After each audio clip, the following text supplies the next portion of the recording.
birth. Family but not by DNA. Dave and Adam are two of a kind, and they wanna borrow some of your day to talk into your ear holes about midi-chlorians and roller coasters. Those two things are unrelated, but so are they. They're unrelated at birth, like most people who aren't related. Unrelated at birth, but they're brothers in a brotherly way. Now it's time for the phenomenal brother and the golden voice of the South. They're brothers from different mothers, but they're both really proud to be unrelated at birth.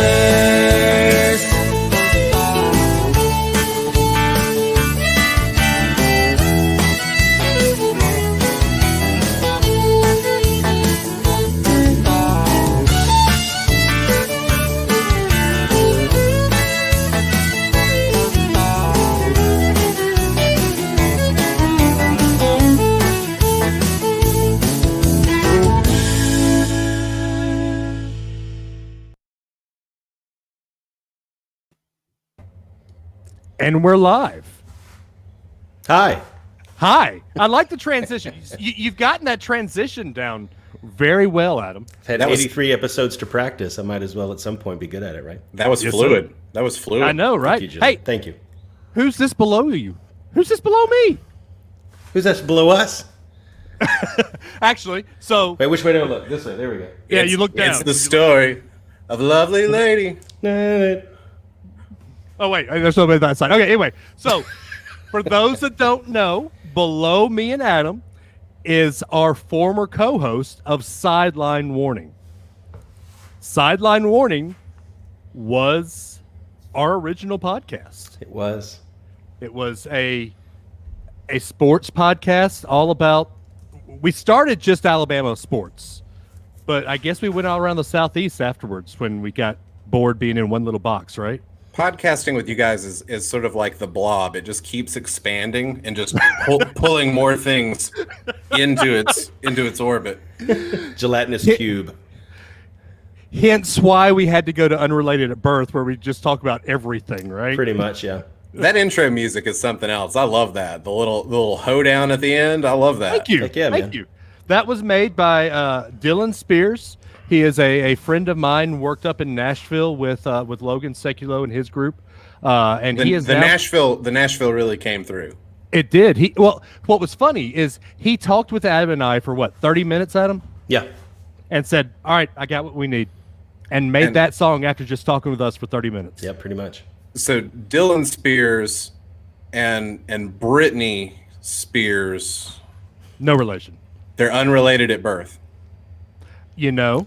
Technically speaking, yes. Technically, yes. That's You are on point. I love it. I just love people whose names are sentences. What does Dylan do? Dylan Spears. Wow. Hollywood Ben Foster, everybody. Hollywood Ben Foster. Look at that. I'm back. If you don't know, he is like Dwight. Anyway, so what are we here? Shoots, yeah, I am. Oh gosh. The dad jokes are for me only, Ben. That's my thing. Hey, let it. Hey, come on, man. He's our guest. Let him play along. I gotta do my thing. Yeah. He might be our guest, but technically, I mean, he's always been in the background of this show. I mean, you guys did put me below you on the screen, so that really says. There you go. There we go. I'm moving up in the world. There. I'm where I'm supposed to be. Well, Adam, you may be on the bottom, but I'll never look down on you. Thank you. I appreciate that, Ben. This is actually where Dave's supposed to be, right here. So, there we go. Okay, this is much better. Now we've got. All right. My OCD is kicking in here, guys. Okay. We can tell, man. It's. Jeez. All right. What are we here to talk about tonight, gentlemen? Alabama basketball. That's actually worth talking about for once. That's it's too bad we don't still have the podcast. That's it. Dave's out because he's sound the foghorn. He is a football-only Gump. What in the? I say what in the? If anyone had 5 minutes 5 minutes for Ben Foster to mention Alabama football or basketball. You lost because you were way over. I mean, we made it pretty far. That's Yeah. That's true. All right. So what are we here to talk about, gentlemen?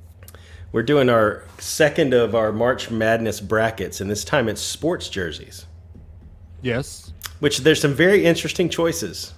So not just That are sports seated. jerseys. I put in there alternate or throwback jerseys because Okay. we can talk jerseys that are being worn today ad nauseum. I mean, there's not really that many that stand out. But the throwbacks and the alternates are what really make it worth talking about, I think. I think so too. That's why we're doing it. That is exactly why we're doing it. I've been looking through the unrelated files or the unrelated at birth files, and you guys have pulled some great photos for this. This is going to be fun.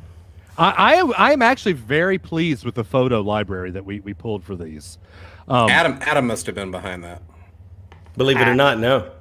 Actually, that would be yours truly. I Well, how about spent that? Just I spent a Sunday afternoon working on all this. I That's a just good- create that's the a good graphics, do the intro video, make the PowerPoint presentation, update the bracket middle of the show. Dave Googles the pictures. I make the bracket. That is true. Okay. Okay, there you make go. the bracket. There you go. I talk. That is also true. That you do. Hey, Adam, are we going to get Ben to edit this tonight since that was his? Absolutely not. Now, you know what? That should have been a condition. That would be awesome, actually. Ben, I will miles Google to go drop. before I sleep. Miles to go before I sleep. Yeah, Ben, we'll Google drop all this to you. It'll be Yep. in your Dropbox. How about no? That was the shortest show we ever had Ben on right there. He's like, and I'm out. And I'm gone. All right, guys. You guys really know how to make a guest feel welcome. Hey, I just wanted you to feel like old times. Yeah. So, and by the way, Adam's dad says, "Hello, Ben." Hey, Virgil. And Carrie is here. He says ear holes. He gets to talking to ear holes tonight. Exciting. There we go. And my Oh, son and- does miss you. He doesn't have anybody to ask anymore if he wants to smell his breath. So I would. he does miss you. If we weren't in a global pandemic and we were in the same place, I would happily smell your son's breath. Wow. Did that come out okay? Yeah, that came out all right. No. It's okay because there's a story behind that, and I appreciate the sentiment. Now cinnamon. Who has cinnamon? Sentiment. Outside of After- context, though, that would have been weird. After the gum he had, it was cinnamon So, flavored. so, Yeah, that's so right. can we tell the story now? I mean, you've told that there's a story behind it, so we have to know the story. Yeah, we told it on Sideline Warning. I don't think we ever told this crowd. So it was when we did the Camping World kickoff, wasn't it? Ben? Alabama Yeah. versus Louisville. And I had a parking pass, and so I gave you, and who was with you? I have a horrible memory with people. My buddy Jason. That's right. And I gave y'all a ride with Aiden to the stadium because I was going to the game with Aiden, and you guys were in the back seat, and Aiden turns and looks at you and says, "Would you like to smell my breath?" Because he was chewing a piece of gum. And Ben was like, "No, I appreciate the offer, buddy, but I'm good, thank you." Thanks. It's a very polite way to let him down gently, you know. That's how It's hilarious Ben though. is. Hilarious though. I'm all about giving back to the youth. See, Yeah. Oh, and by the way, Mr. Russell says like your photo wall. Oh, thank you.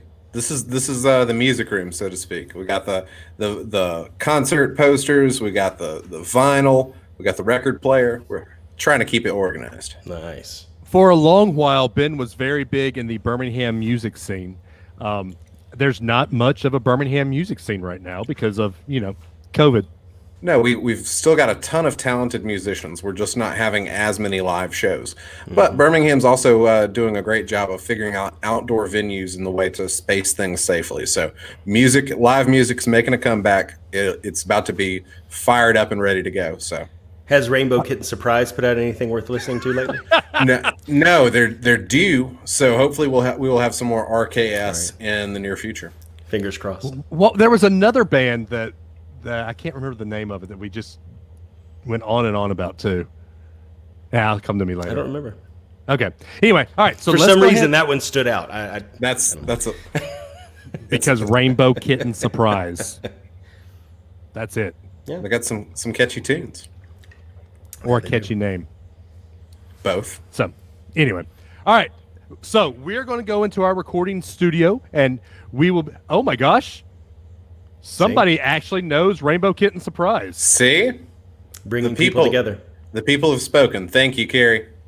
Says he's seen them multiple times. Okay. Anyway. All right. So we're going to go in and start recording, and we will do. We don't have a Kahoot tonight for everybody listening live. When we throw the matchup out there, if you want to put who you think would be the winner in the chat to the side or below us. Unfortunately, Kahoot wanted to charge us $90. Not worth it. Yeah, the free trial was over. So you're no longer in cahoots with them. That is accurate. Yes. Once again, I'm the guy that does the dad jokes. My job. There's enough to go around. Okay. All right. All right. Recording in 3, 2, 1. And welcome everybody back into another exciting Unrelated at Birth. As always, you've got the one, the only, the golden voice of the South, the human jukebox, Dave Adams, coming to you live and in living color from the top of the state of Alabama. That's right, in Madison, Alabama, in the Unrelated at Birth podcast studio. And as always, I have brought along my friend from St. Cloud, the one, the only, the phenomenal brother, Adam Joseph Russell. Just one location this time? I mean, are you shortening it because we have a guest and we have to accommodate that? I am shortening it because we have a guest and we have to... I'll allow it just because you made it through the intro in one take. Does that sound good? I was impressed that we made it through the intro in just one take. It's a first time for everything, you know? That's right. See, what's funny is that voice you just heard wasn't even here 2 weeks ago to hear me do, like, what was it, Adam? 5 takes for the intro? What's actually, yes, that is accurate. What's actually funny is Ben came in without being introduced because he knows that you don't like for people to come in without being introduced. That's actually what's I funny. know what he was doing. I was just not... On the nose, Adam. On the nose. And for those of you in podcast land, go back and watch the video at about the 12:30 timestamp. Dave pauses for a second with that. Really? Kind of look. So it's worth viewing. And by the way, Gary says, wait, did I say Adam's middle name? Yes, I did. I just said it fast. You might not have heard me. But for people that don't know, that voice you just heard is all the way from the city of Birmingham, the Magic City. For the first time on Unrelated at Birth, but on many podcasts in the past with Adam and I on Sideline Warning, the one, the only, Hollywood Ben Foster. Yay. Welcome back, Ben. Good to be here, guys. Why has it taken so long to get you on the podcast network that you started, that you were part of the ground floor of? I've been here literally the whole time. Where were you guys? Wait, what? Oof. What?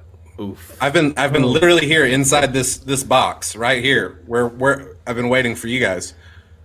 Where were y'all? Adam. Oh, you're the guest scheduler, homie. Don't add him this one. Apparently, yeah, that was my fault. But Adam, I'm going to ask a question I've asked a million times. Who's in charge here? We have no idea. I don't know. Episode 83, and we have no idea. Yeah, but Adam, you goofed up, man. What? If Ben's here, that means you played the wrong intro.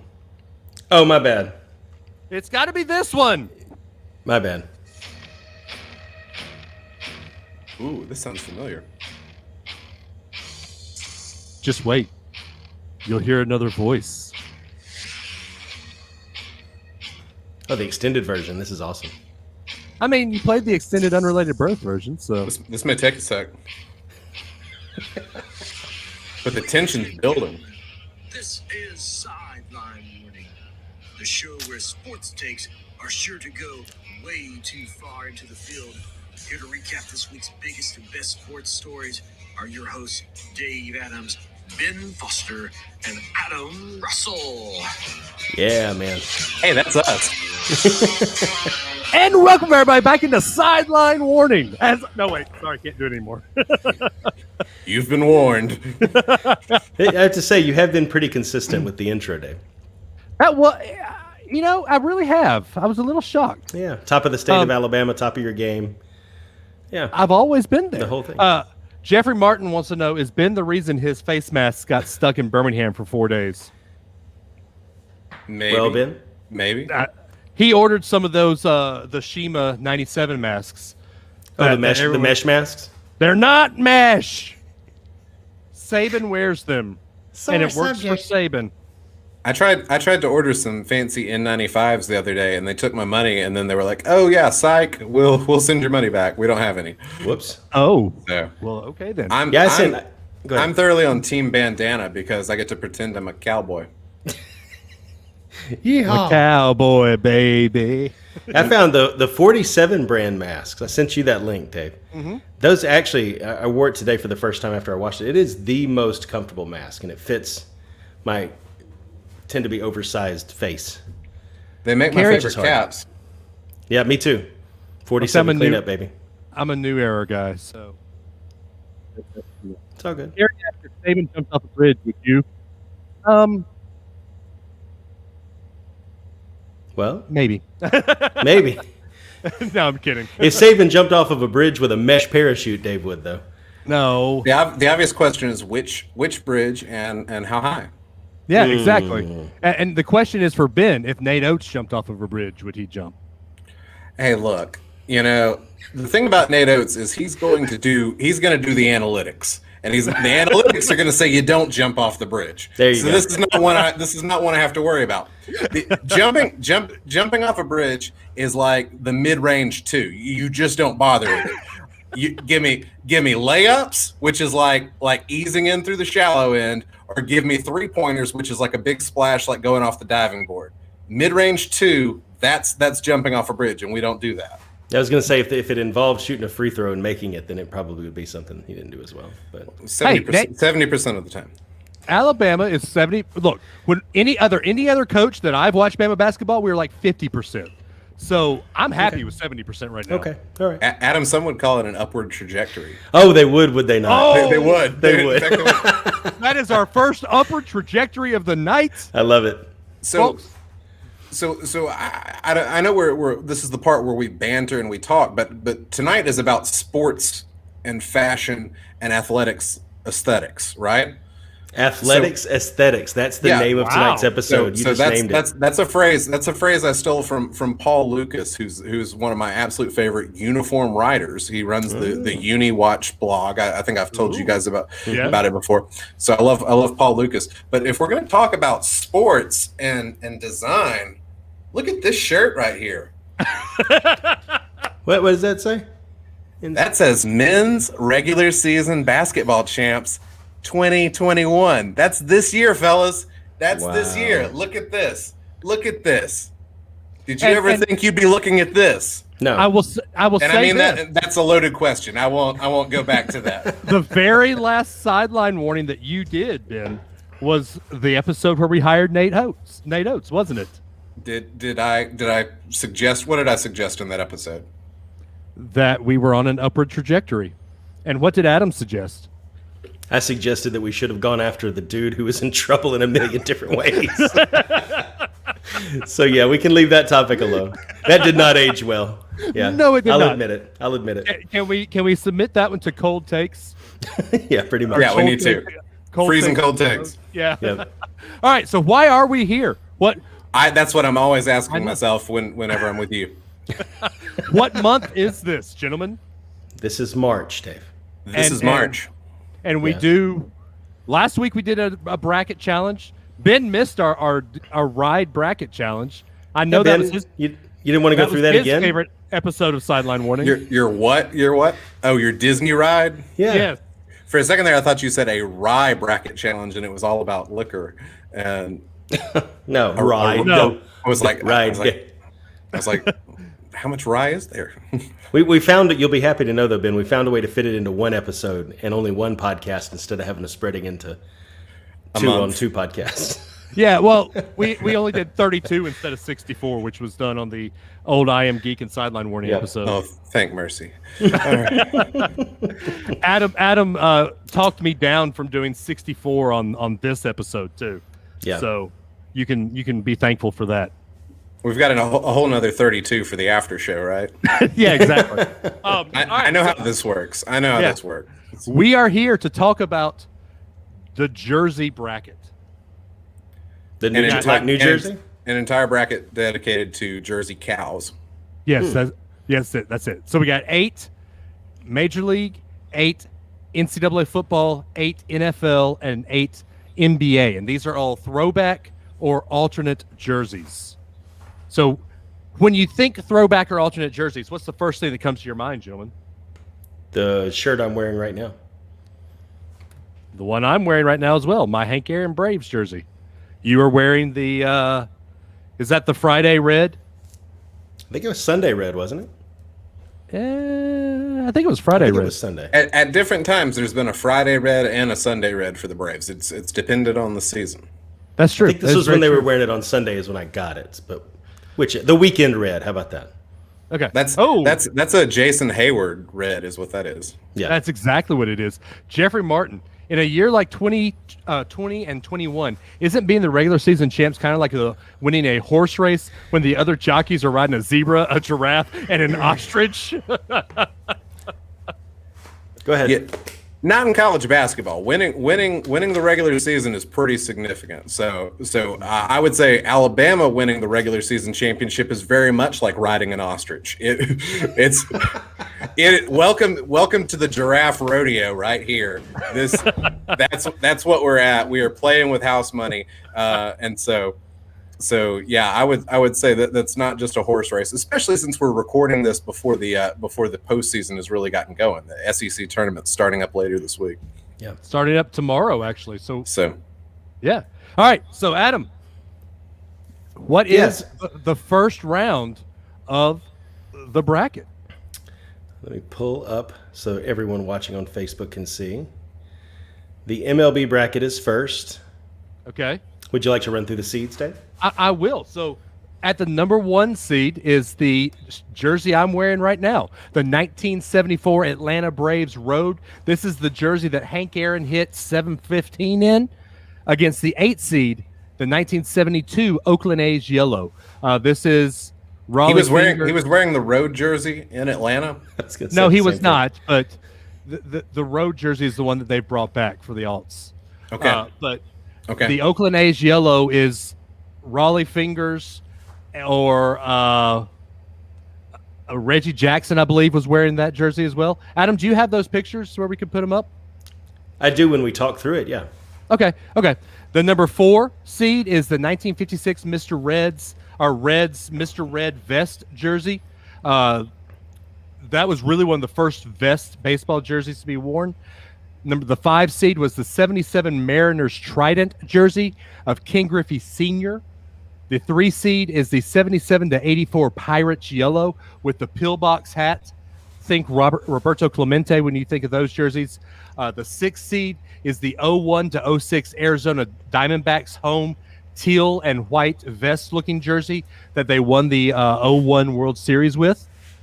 The number 2 seed is the 82 to 93 Astros home. Think Nolan Ryan home jersey.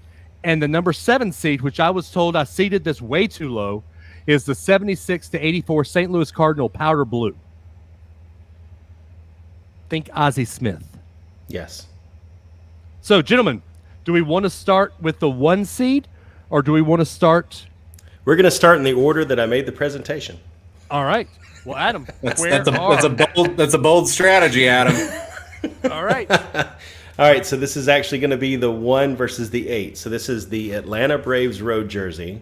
Anybody watching on Facebook, that's on the left, and then the Oakland A's yellow on the right. All right. So I think everybody knows where my vote is going, and it's not just because the Braves are my team. I actually grew up liking the A's as well because the Huntsville Stars were the A's minor league team for the longest time when I was in. No way, Jose. Yeah. Oh, I see what you did there. Jose Canseco. This is closer than you would think, but I have to give it to Hank Aaron and the Atlanta Braves. Ben, how about you? Obviously I have a Braves bias. The Oakland A. This is a terrible matchup. Why were the A's seeded like this? This should be an Elite Eight matchup. This should be because there's better jerseys out there. No, anything green and gold is quality, but the A's, especially with green and gold, that's pretty primo. This really should be an Elite Eight matchup. This is. I'm going with the Braves, but the A's have gotten robbed by the seeding. The committee has robbed them. I'm sorry. Yeah, I've got to go with the Braves too. I have something to say about which alternate Braves jersey is my all-time favorite later, but the feather detail on the arm and the lowercase a still to this day endure in little ways throughout some of the best throwback stuff and merchandise especially that's out there. So I'm going to go with the Braves as well. Yeah. And by the way, Carrie says, the Cardinals are way too low. It would not have made it would have made the semis against Houston in his bracket had it been the correct seed and not pitted against them in the first round. Carrie, you should be in charge of this show. Don't say that. Ouch. Did I go there? Wow. Carrie is bringing the correct take, and it runs parallel to this Braves A's matchup. These are absurd for the first round. You're taking half of the good stuff off, like literally in the first 2 minutes of the bracket. Okay. Fine. All right. What's the next one? All right. On to the next. Round 2 is the Cincinnati Reds Mr. Red vest jersey versus the Seattle Mariners Trident M jersey. Ben, what you got first? It's so hard to think of a trident without thinking of Brick Tamland. The Mariners logo is pretty brilliant, but I just love the red stuff. I wish we didn't have this particular picture with where everybody thought it was cool to go totally sleeveless. That's a little too much skin for me. But I got to go with the Reds here. Cincinnati, one of the earliest franchises. They've always been classic, but having your mustachioed Mr. Redlegs doesn't get much better than that. Yeah, Agreed, I got to go with that one. Yeah, I got to go with that one too. I think that that I like the vest jersey with sleeves. I'm with you on that one too, Ben. But I think overall I like the look of that one. The Mariners one to me just looks dated, just looks old. So I'm going to go with the Reds on this one. How can you not like the vest look without the sleeves, though? I mean, that was the look in the 90s. And that's when they did that throwback. So I've got to go with Mr. Red as well. This is the second sweep we have, guys. All right. Great minds think alike. Yeah. All right, round 3. Maybe this will be a little bit tougher. The Pittsburgh Pirates yellow versus the D-backs home jersey from 2001 to 2006. Adam, let you go first on this one. One of my favorite baseball jerseys of all time because of the hat is the Pirates with that pillbox hat with the stripes around it. So I'm going to go with the Pirates yellow on this one. To me, again, the Arizona Diamondbacks jerseys there look just like, hey, we're an expansion team in the 90s, early 2000s. That's just what that looks like to me. Doesn't hold up the way. But that Pittsburgh Pirates yellow looks like old-time baseball. It does, but to me, the iconic image of Luis Gonzalez hitting that home run in 2001, when really the whole world was rooting for the Yankees, puts that jersey up there in the Jersey Hall of Fame to me. I'm going with Arizona on this one. Okay. Ben, you're the deciding vote. What's so good about both of these is the teams have brought them back this decade. Like in the past 3 or 4 years, both teams have worn these again because they're so good. I just can't get behind purple and teal when it's up against something as iconic. Dave, I'm completely with you on September the 11th and responding to that and how baseball helped kind of revive the country in 2001. Absolutely iconic, but I've got to go with the Pirates. That pillbox hat, I mean, it's phenomenal. It is. It's iconic. It really is. So there's not a wrong vote here, I think. Sure. No, not at all. Yeah. All right, so Pirates take it. Cool. Round 4, you got the Houston Astros with the orange and yellow stripes and St. Louis Cardinals with the powder blue jersey and pants. Ben, what you got? This is brutal. We should be doing just a baseball bracket because I am a sucker for powdered blue. Any team that wants to sport some powder blue. The Braves have got great powder blues. I'm thinking about the Phillies with some great powder blues. Obviously, Kansas City. But I mean the Cardinals, the way their logo just pops, that's amazing. But the Astros, they're so good that they're bad. They wore them into the 90s when they should have never worn them out of the 80s. They probably should have never worn them at all. They're so bad, they're good. I got to go with the Astros.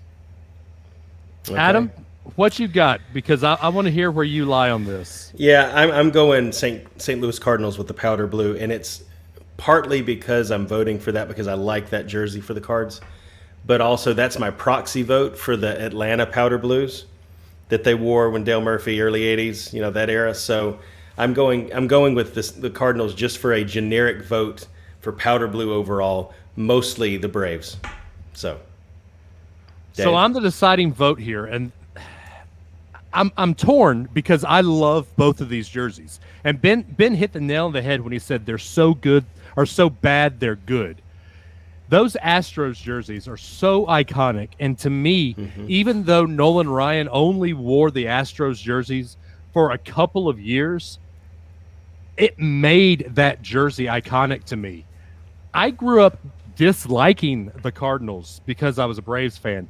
I'm voting Astros here, but if these were seated any differently, the Cardinals would have had my vote. But I've got to go Astros with this one. Okie dokie. So Astros move on. So this I agree. next It is hard to vote against those Astros jerseys just because you can just see him wearing it. You can see Nolan Ryan pitching in it. It is tough. Adam's backtracking already. Yeah. Jeffrey Martin, who's a Cardinals fan. That's it. I'm done. See you in a couple of weeks. Look, here's the deal. Hey, I tried, Jeffrey. I tried, man. Here's the deal. The Cardinals are great with the powder blues, but they're not even the best powder blues in baseball. So, who's the best powder blue in baseball? It's not the Cardinals. It's a really great powder blue, but I mean, I could make an argument for the Braves. I gotta say, as much as I hate the Phillies, the way that that kind of deep red that the Phillies had on their powder blues, the way that pops, I love it. Yeah, I gotta agree with you. I almost put the Phillies up here, just because that is a great jersey as well. What if? But I like giving the Phillies credit without ever having to vote in favor of them. That's really the ideal scenario. Well, there you go. Set up for success. So I appreciate that. Yeah, I like that. All right, Adam. Are we going to do the second round of baseball first? Yeah, we're gonna finish each one before we're done. So this one's gonna be the Braves and the Reds versus the Reds. And that's funny. The Reds have to go in the blue square. Oh, dudes. You could have put the Braves in the blue square because the Braves are the red jersey, but because of seating, we shaking it up, man. Yeah, I know. All right, so Braves. It's good contrast. Yeah, 74 Braves versus the 56 Mr. Red vest. Adam, what do you got? I just like you guys were talking about earlier. I've got a bias towards the Braves, pretty heavily, but I really like the vest look. So this one's a hard one. I think overall, though, the lowercase a is going to carry it for me, and I'm going to go with the Braves. Yeah, it's not the lowercase a that carries it for me. It's the feather. Okay. And I like the feather on the sleeve. I really wish the Braves would keep that in the current era. I've got to go Braves as well. Guys, I feel a song coming on. Uh-oh.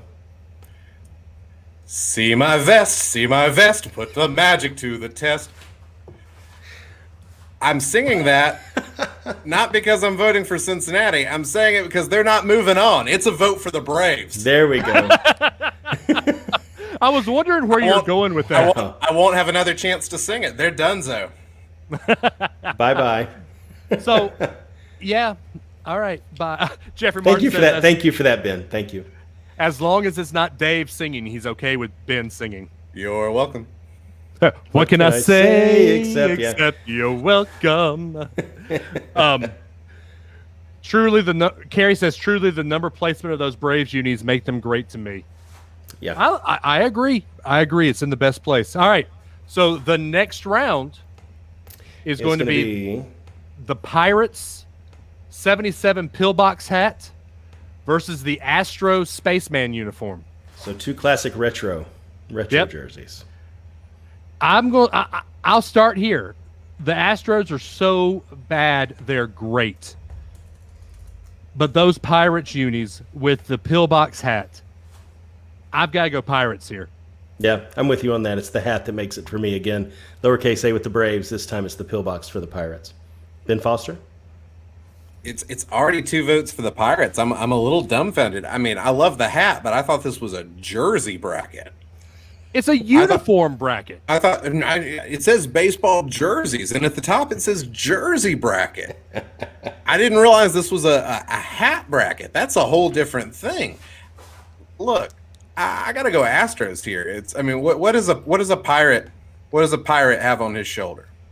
A bird. A parrot. And Right. what is a bird that would like totally dominate a parrot in a bird fight? An eagle. And what did the eagle sing? Just another tequila sunrise. So I'm going with the tequila sunrise Astros jerseys right there. Was that a bit of a stretch? We took the long way around on that one. People want me to sing, so I'm going to work in as many songs as I can. And it's just another tequila sunrise. Okay, that's all I got. Can it be a bourbon sunrise? I mean, I'm a little shocked by the hate of the Astros, but Oh, it's not guess- the hate. It's just I think I was planning to vote the Astros over the Braves in a little bit. This changes things. But I guess we can make like some Astros and can it. All right, Pirates it is. All right, All so right. finals. The finals then are going to be the Braves and the Pirates. so. Just like when Sid was safe. Just like in 1993 and 1991 and 93, the Braves are playing the Pirates. Adam, who you got? I mean, at this point, you might as well go all homer, right? And we've talked about the A, we talked about the feather, number placement, whatever the justification is. I'm going to go with the Braves. I'm just going All to right. go homer all the way. Ben? Hey, look, you guys wanted to bring hats into this scenario, and the pillbox hat, there's just nothing else like it. But if we're talking about paneled caps, the Braves paneled cap with the white panel in front and the royal blue all around, that's a pretty good looking hat. That's a sharp balance. And the way that balances with the white sleeves on the blue jersey, that's a good design. I got to go Braves. All right. So my vote doesn't count. But Carrie said that's why Dave voted Pittsburgh, so he didn't have to vote against Atlanta. Guys, I was voting Pittsburgh here. I think that Pittsburgh jersey is more iconic. That Pittsburgh uniform is more iconic than the Braves. But, like I said, my vote doesn't matter because the Braves move on. Hey, can we just point out that the finals here are both pullover jerseys? That's right. That is very true. And that's Good in point. 2021. That's what Major League Baseball needs is more pullover jerseys. Well, what Hear, hear. Major League Baseball needs is for Nike to get out of the game and Majestic to come back. Agree. The world was never wrong and horrible until Major League Baseball sold out to Nike. It's true. I never thought I'd hear you say that, Dave. Look, I am a Nike snob, and everyone knows that. But I'm also a baseball purist. And baseball purity means Majestic jerseys. So, You tell them. all right. There we go. All right. So let's bring back. Sorry. So we're going to the NCAA now. We will go to the NCAA bracket. All right, and there you go. All right. So the number one seed. All right, here you go. Jeffrey Martin asks, how many jerseys in the bracket were button down? The Arizona home, the powder blue, The vest Mariners, the Mariners trident, and the Reds vest. I Yeah, think those Cardinals powder blues were pullovers. They were. Were they? Okay. So just three, I think. I'm looking at. The D-backs, the Mariners, and the Reds. The A's were pullover. Yeah, so just three. So, And Jeffrey says the bracket was rigged. I mean, 2 of the commentators were wearing Braves jerseys. Did we not see this going any other way? I mean, if it hadn't have been the 74 with the feather in the lowercase a, we might have a different conversation. But those are iconic jerseys. That's right. All right. So in the NCAA bracket, we have the number 1 seed being the Army 2019 uniforms from the Army-Navy game. The number 8 seed is the 2019 UCF Space uniform. The number 4 seed is the 2017 Penn State Alt jerseys. The number 5 seed is the 2013 Notre Dame Shamrock Series. The number 3 is the Air Force Air Power jerseys from 2016. The number 6 seed is the 2016 Oregon jerseys. And it's not one of their crazy uniforms. It's the duck look. The number 2 seed is the 2014 Navy uniform from the Ohio State Navy game. And the number 7 seed is the 2012 Oklahoma State all black jerseys. Did you really say that duck look is not a crazy jersey? It's not one of their weird Nike combinations. Okay. This is gonna be where there's a lot of divergence. I think we're of the same mind about a lot of baseball things, but I don't think we agree on college football. I can pretty much guarantee you that's the case there. This is going to be contentious. Ooh, it's never been contentious with us, gentlemen. Well, let's see how contentious it is then. All right. So, Adam. All right, here we go. So, round 1. 2019 Army versus 2019 College Who Shall Not Be Named Space jerseys. So, Carrie says UCF should wipe Army off right away. I will start, and I strongly disagree. Look at that Army jersey and tell me that doesn't look like one of the cleanest college football uniforms you will ever see. A, it just looks like somebody would truck you all together. B, it looks just like an Army cadet would look. So I've got to go Army with that because that is an amazing look for them. Yeah, you throw a flat helmet in jerseys, helmets, hats, whatever. But you throw a flat helmet in the mix. I'm a big fan of the flat helmet. So the helmet with the cavalry patch, I'm a big fan of that. I'm not voting for the 2019 UCF Space, not only because if you look at that, you don't really get a lot of space out of that helmet. It looks like kind of the moon, maybe. It's the moon crater. But the problem I have with it mostly is when they wore that, Mississippi State made a comment on their Twitter of, hey, way to go, guys. We were doing that so many years ago. And the UCF fandom and some of the folks with the university actually argued with them that, no, we were the first when State did the space jerseys back in like the 60s. And so there was this whole UCF fans can't help going over this meaningless Twitter war stuff over topics they know nothing about.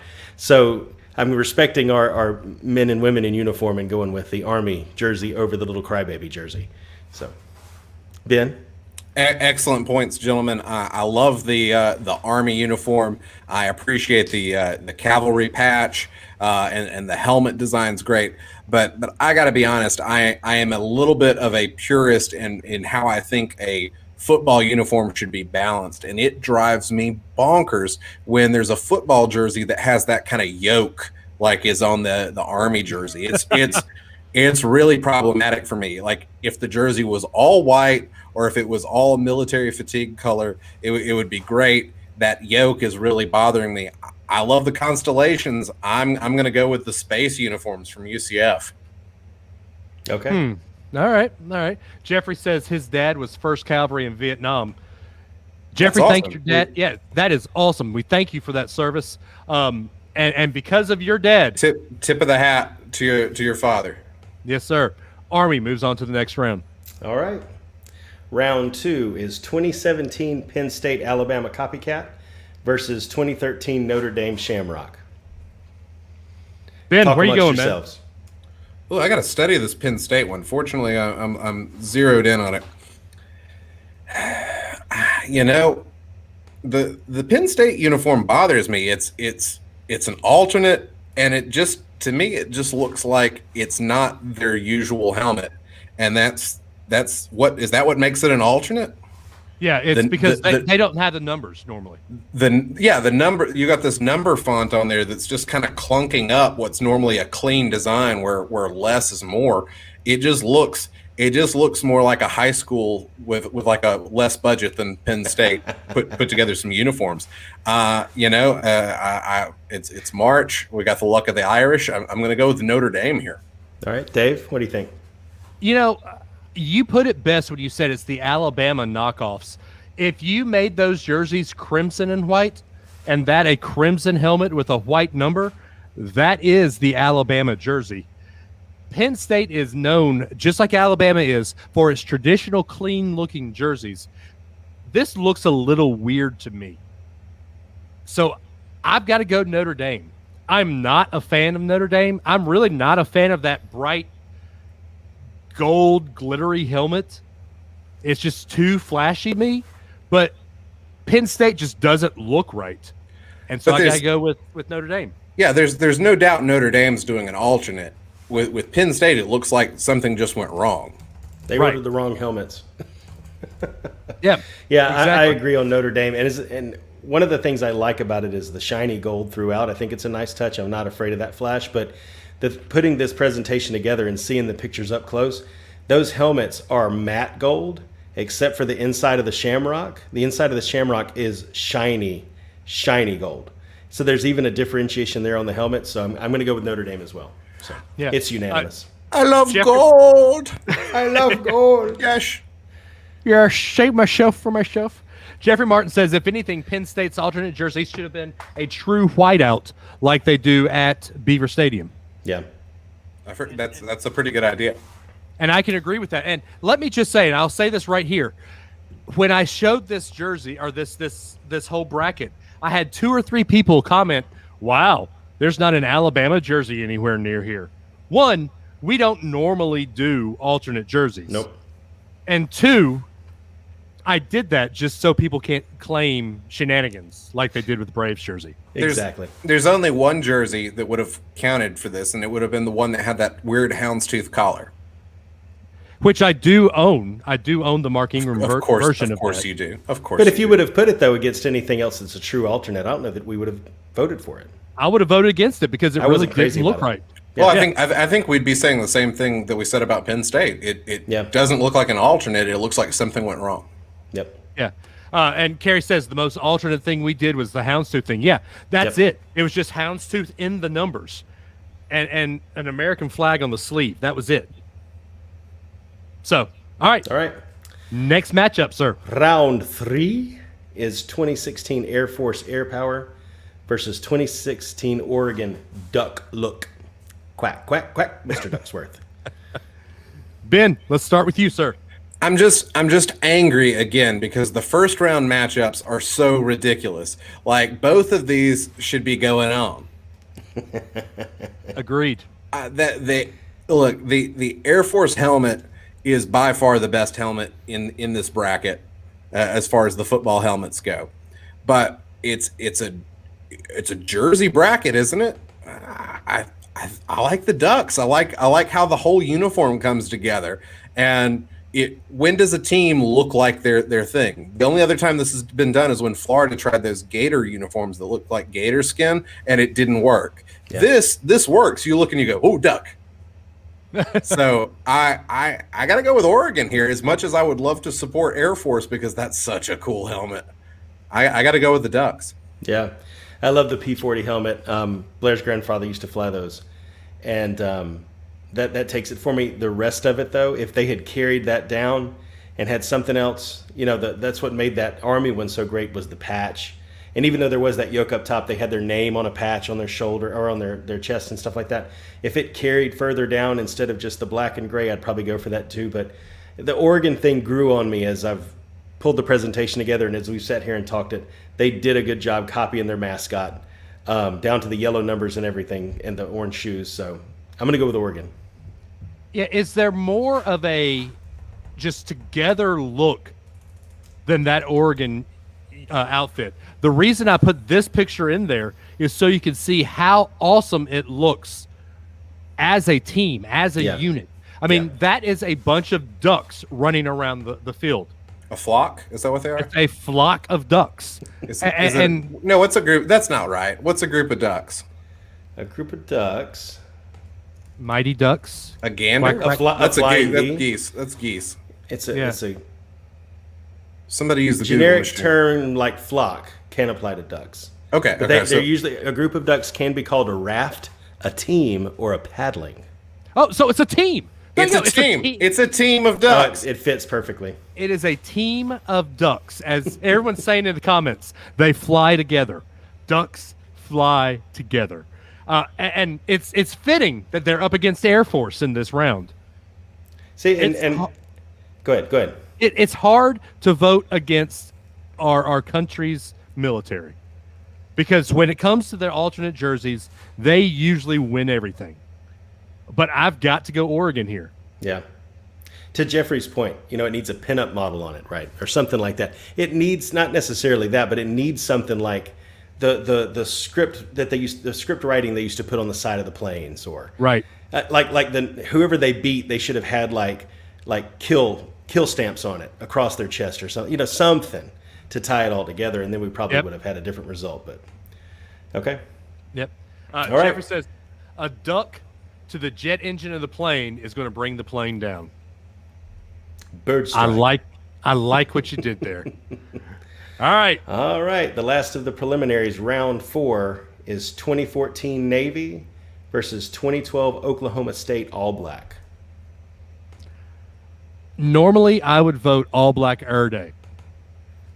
But, like I said in the last round, our military's uniforms, when they do these alternate uniforms, they are amazing with these football uniforms. That Navy is probably one of the cleanest helmets I have ever seen. I'm going Navy with this one. Okay. Yeah, I'm usually not a fan of the blackout either. I'm not crazy. The Navy one's not doing it for me. I don't know. Compared to everything else, I don't feel like there's enough going on there. I do like retro logos on helmets, though. And I think that all black with that orange and gray on it kind of pops. So I'm going to go with Oklahoma State, mostly because of the retro logo on the helmet. What's that guy's name? Pistol Pete? Is that what it is? Yep. No, it's not. It's not Pistol Pete. That's a basketball player. Yeah. Peg Leg Pete? What? I'm googling it. What's your vote? Yeah, let's go ahead and vote. No, it's Pistol Pete. It is Pistol Pete. Okay. Well, I was like, maybe we're stealing from LSU. Look, Oklahoma is like a Halloween decoration gone wrong. This is not a good matchup. The fact that we had to choose between Air Force and the Ducks in the first round, and one of these two gets to advance is ridiculous. But I come from a family with a number of Navy people. And that Navy uniform is pretty sharp, and I think, correct me if I'm wrong, I think Navy kind of nailed that look with the anchor and the chains before Vandy really got back to incorporating that kind of thing. I think Navy actually kind of inspired Vanderbilt, and if you're a trendsetter like that, that's got to be worth something. So I'm going Navy. All right, Navy it is. Navy takes it. Jeffrey Martin says, "Can I vote neither, but Navy, I suppose." And you have to remember, Navy was, he is an Army guy because of his dad. So I understand. All right. So are you just setting everything up for the next? Yeah, I'm getting it set up real quick. So the first semifinal round for the NCAA bracket is Army versus Notre Dame. Ben, kick us off, man. You guys are just making this painful. I'm having to advance things I would never want to advance, and like the yoke on the Army jersey bothers me so much. I'm advancing the Irish as much as I hate to do it. I am voting for Notre Dame twice in this matchup. Gosh, oof. What is wrong with you, sir? It's sickening. But a football jersey with like a weird yoke on it is just the absolute worst thing. Right, it's Dave? the cavalry patch for me. Army wins, and I hate Notre Dame, so it's the cavalry patch. Army wins. Yeah, there is a little part of it that's like, I refuse to let Notre Dame proceed any further. But the flat helmet, the cavalry patch, even the way the pants say United States up the side, just like the helicopter that's behind him, I'm going with Army as well. Yoke or no yoke? Yoke's on you, Ben Foster. Army wins. Apparently. All right, so semifinal 2 is Navy versus the Oregon Duck Look. What do you guys got? Adam, you start it, man. I got to go Oregon Duck Look. I still, the Navy thing's not doing it for me. The way they replicated the mascot all the way down to the face masks. I'm going to go with Oregon on this one. The Army-Navy matchup is so enticing to me. But the Ducks, I mean, like I said before, this is the cleanest overall uniform set that I've seen Oregon wear.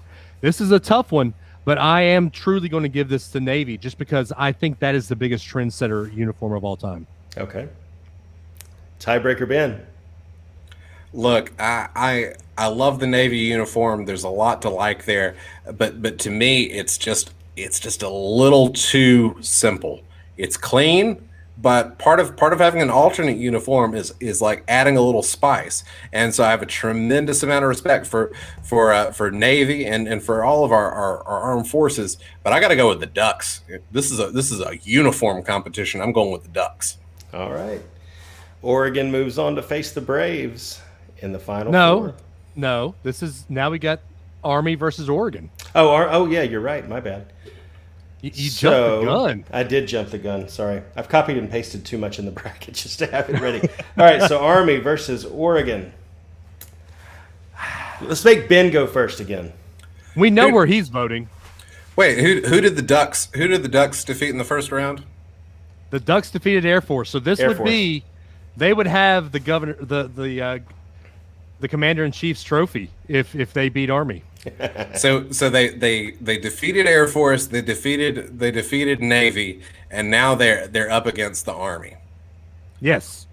But see, like Ducks fly, so they fly like the Air Force, but they're pretty good on the water, like the Navy. But do they have the ground game that the Army has? Is the waddle enough to carry him? That's a big question. Or maybe we should think of Oregon as an entry for the Coast Guard. How about that? Good point. Good point. Nice. How about that? How about their own? I mean, they're there in Oregon. Oregon has a coast. Yeah. So who's your vote, sir? Classic style uniform incorporated into a bright, vibrant alternate. Got to go Oregon here over ugly yolks. All right, Dave. I have sided with the military in almost every bracket here, or every time we voted. But I think since Oregon has made it this far, I've got to go Oregon here. And I know it's a little cliche to put the king of the alternate jerseys winning the college football bracket, but if the shoe fits, wear it. Oregon goes. So I was right. It was Oregon in the end. Yeah, I was actually going to vote Army. I think that Oregon does it too often, too much, but we're not really talking about a team and what they do every week. We're talking about these jerseys. Again, the flat helmet does it for me. I was going to go with Army, but 2-1 Oregon. So they do advance to meet the Braves in the Final Four then. All right. Quack, Mr. Dexter. All right. So we're going to take a little break from the bracket, the tournament bracket. And we had a listener ask, where's hockey in this bracket? Well, none of us are huge hockey guys. I mean, I'm a Preds fan. I don't know if Ben goes to any Birmingham Bulls games. I don't think Adam, not in their current incarnation. Yeah, I don't think Adam's a hockey fan. I watch the Bolts. I watch it sometimes. Solar Bears here in town. Yeah. Well, so it's funny you say that. Buddy of mine, a listener, friend of the show, Carrie Loney, sent us a list of the best hockey minor league jerseys, and I'm pulling it up now. And so the first part you will see will be the top 5 normal just everyday minor league jerseys. You ready? Yeah, ready. So, number 5, the Danbury Hat Tricks. Hockey appropriate. Hockey appropriate. It's a slam dunk here, he says. Kerry says he's buddies of everyone, not just Dave. Oh, Sorry, there we go. Kerry. Yeah. And Adam, your team that you just mentioned, the Orlando Solar Bears, ECHL. Team name is amazing. Unique colors. Loves a good tricolor jersey. Number 3, the Toledo Walleyes. ECHL again. Team name is amazing. Great use of the fish logo. Color scheme is on point. Number 4, Utica Comets. The AHL. Outstanding logo and great color scheme. And number 5, the Rochester Americans from the AHL. They kept it simple for years, and this reminds you of the old federal leagues of the 60s and the 70s. All right. I like ready? that last one. That one's really nice. Yeah, like the that's shield. clean. Hockey does stripes the right way. Yeah. They do. And no So yolks. these no yolks, right? And can we say these aren't jerseys? They're sweaters. Hockey calls them sweaters. That they do. That they do. All right. These are your one-off jerseys for special events. Top 5. Number 1, the Toledo Walleyes again, 8-bit night Mario jersey. I was about to say, is that a bad picture or is that 8-bit? That is awesome. It's Yeah. me, Mario. It gets better. The next one from the ECHL as well, the Fort Wayne Comets, 8-bit jersey night Bowser. I love now, it. Carrie, in the comments, tell me, were Toledo and Fort Wayne playing each other in this game?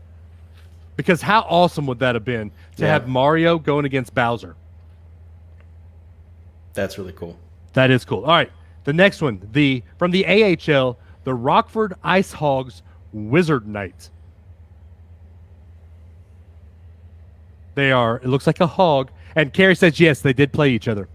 Perfect. That looks a more. hog. That looks more Hogwarts than I hog. was going to say, is that a white owl in a sorting hat? It says You're Rockford. a wizard, Harry. Okay, now I'm a that's what? awesome.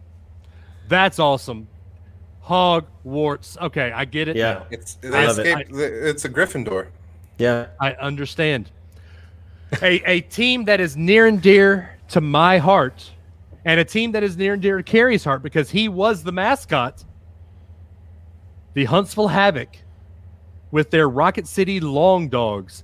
This was so every year they have a wiener dog race where we put dachshunds on the ice and they race the length of the ice, and it is iconic, and you see that they are wearing a spacesuit. So Nice. the Havoc became the Long Dogs for the night. And finally, I don't know why Carrie put this in here. Ben, you have accused me of being a Tennessee apologist in the past. But Carrie true. has his number 5, the Knoxville Ice Bears, University of Tennessee night. That's just not even right. Get that off the screen, man. Their children might be watching. Holy cow. That not happening anymore. All right. There is your hockey segment of the night. If I wanted a hockey team to lose to Alabama for 12 straight years, I'd go get that jersey. Oh, I love it. All right, you ready for the NFL, guys? Yeah. Oh, Brad Toon. Our hockey guy is here. Carrie, I'm a little disappointed in you. No Calgary Hitmen? We're both wrestling guys, and you didn't put the Hitman Hearts team in there? I'm a little hurt, Carrie. All right. Are we NFL or NBA? NFL is next. All right. And here is the bracket, sir. There you go. So at the number 1 seed, we got the Tampa Bay Creamsicle. At the 8th seed, we have the Packers throwback jersey. At the 4 seed, we got the Titans Oiler throwback. At the 5 seed, we got the Dirty Bird Falcons throwback. At the 3, we've got the Ravens all black. At the 6, we've got New England red with the 90s Patriot logo. At the 2, we've got Dallas with the blue jersey with the stars on the shoulder. And at 7, we've got the Washington football team with the yellow R. For those that are keeping up, that is the 75th anniversary logo that they use for the NFL 75th anniversary. Carrie says, the Hitmen are a junior team. These were all minor league jerseys. Oh. So, all right. First matchup for the NFL will be the Tampa Bay Creamsicle versus the Green Bay Packers throwback. Ben, you are a Packers fan. I'm a huge Packers fan. I love the Packers. I'm all about it. And these Acme Packers throwback uniforms do absolutely nothing for me. I love the Packers, but these are just terrible. And what's that on the shoulders? That is an ugly yoke. And it's yellow to boot. I'm not usually a fan of orange, but it seems like a really good throwback, like an Astros jersey or the Tampa Bay Creamsicle, Dreamsicle uniforms are pretty fierce. I think you need Tampa Tom wearing some of these throwbacks here. I got to go with the Bucks. Yeah, I'm with you on that one. I love the old Tampa Bay orange and reds, so I'm going to go Tampa Bay on this one as well. You would watch this game and you'd have no idea who that was with the Packers. So I'm going to go with Tampa Bay. To be honest, the Packers throwback always confuses me with some of the weird Steelers throwbacks that are off balance. Mm-hmm. And so I really do look at that and go, I don't know who that is, and that's my team. Yeah. If I had put the one with the number in a circle, would you have voted for that one, Ben? Yeah, that's a little bit more appealing. These right here have the yellow helmets. There was one year where they did a brown helmet to symbolize like the leather heads, and I thought that was a really cool thing. That would have given me some pause there where I might have had to go Packers. But those Creamsicle uniforms those are nice. Yeah, I'm going to make it a clean sweep with the Creamsicle. It's the Buccaneer holding the knife in his mouth that really does it for me. Tampa Bay wins this one hands down. What's his name? Bucko Bruce. Oh, Bucko Bruce. Yeah. Like Bruce Arians. Oh, well, heck yeah. Roll Tide. All right. Roll Tide. Next, Adam. All right, round 2 is the Tennessee Titans Oiler throwbacks versus the Atlanta Falcons Dirty Bird. What you got, Dave? So I'm going to shock some people here. I'm a Titans fan. I bleed Titan blue. But those Falcon Dirty Birds, that combo, it's Deion Sanders wore that look. Jamal Anderson wore that look. Mike Vick wore that look for a little bit. I like that look. I'm going to Atlanta with this one. All right. Yeah, I like again, we're getting into powder blue, right? And I think those Oilers jerseys were snazzy, but that is not a Warren Moon Oilers jersey. I want to see the powder blue and the red Warren Moon jersey, and this is a throwback and an alternate all mashed into one, and I think it's too much. So I'm actually going to go with the Falcons on this one too. I think that's clean, classic. I look at that, I think Jerry Glanville just pops to mind. So going with the Falcons. That Falcons uniform is so good, they should just scrap what they've got and go straight back to this right now. It's that good of a uniform. Right now. But when the Falcons got started in Atlanta, they actually incorporated red in their uniform, and they had a gold stripe down the middle of their helmet. And the reason for that was they wanted to do an homage to both the Georgia Bulldogs with a little red and black, but they wanted to have a gold stripe for Georgia Tech. So they wanted to show some love to the football tradition of both schools. And then they kind of realized the gold didn't make as much sense, and they got rid of it. If we were talking gold stripe Falcons here, I would be very moved to that. But the Tennessee Oilers, that doesn't even make sense. It's anachronistic. You've got the reference to Houston, but you don't have oil derricks in Nashville.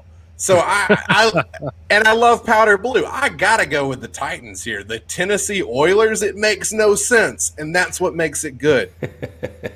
They were the Tennessee Oilers the first year when they played in Memphis, though. I know, and it makes no sense. That's what's amazing. Still, even though he voted that way, the Titans move on. No, the Falcons move on. No, the Falcons move on, yeah. Yep. All right, so round 3 is Baltimore Ravens all black versus the Patriots with red jersey and the 90s logo on the helmet. Adams, kick us off, man. Man, I feel the same way with Tampa Bay that I do with this.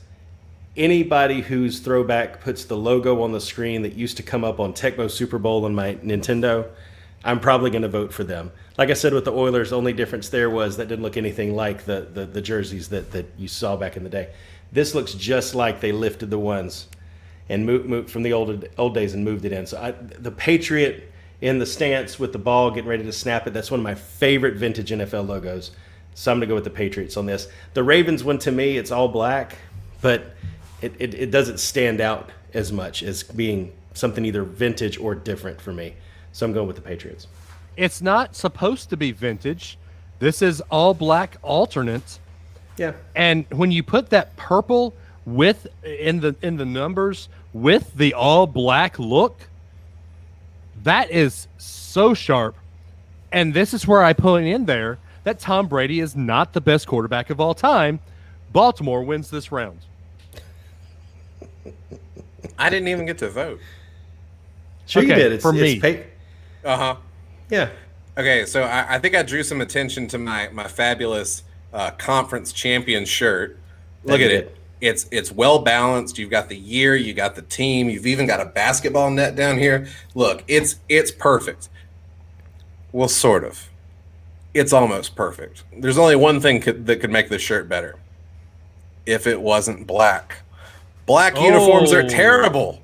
The Patriots uniform is beautiful. And think about this. Most of the time that Brady played, he was in the new like Flying Dutchman or like Velvet Elvis, Flying Elvis look. And to go back to that throwback where he was always in blue and silver and then suddenly have this like pop with a red jersey, it was just so refreshing. And it was so patriotic. Patriotic! You got to go with that. I'm going with Tom Brady, and I'm going with the Patriots. In an upset.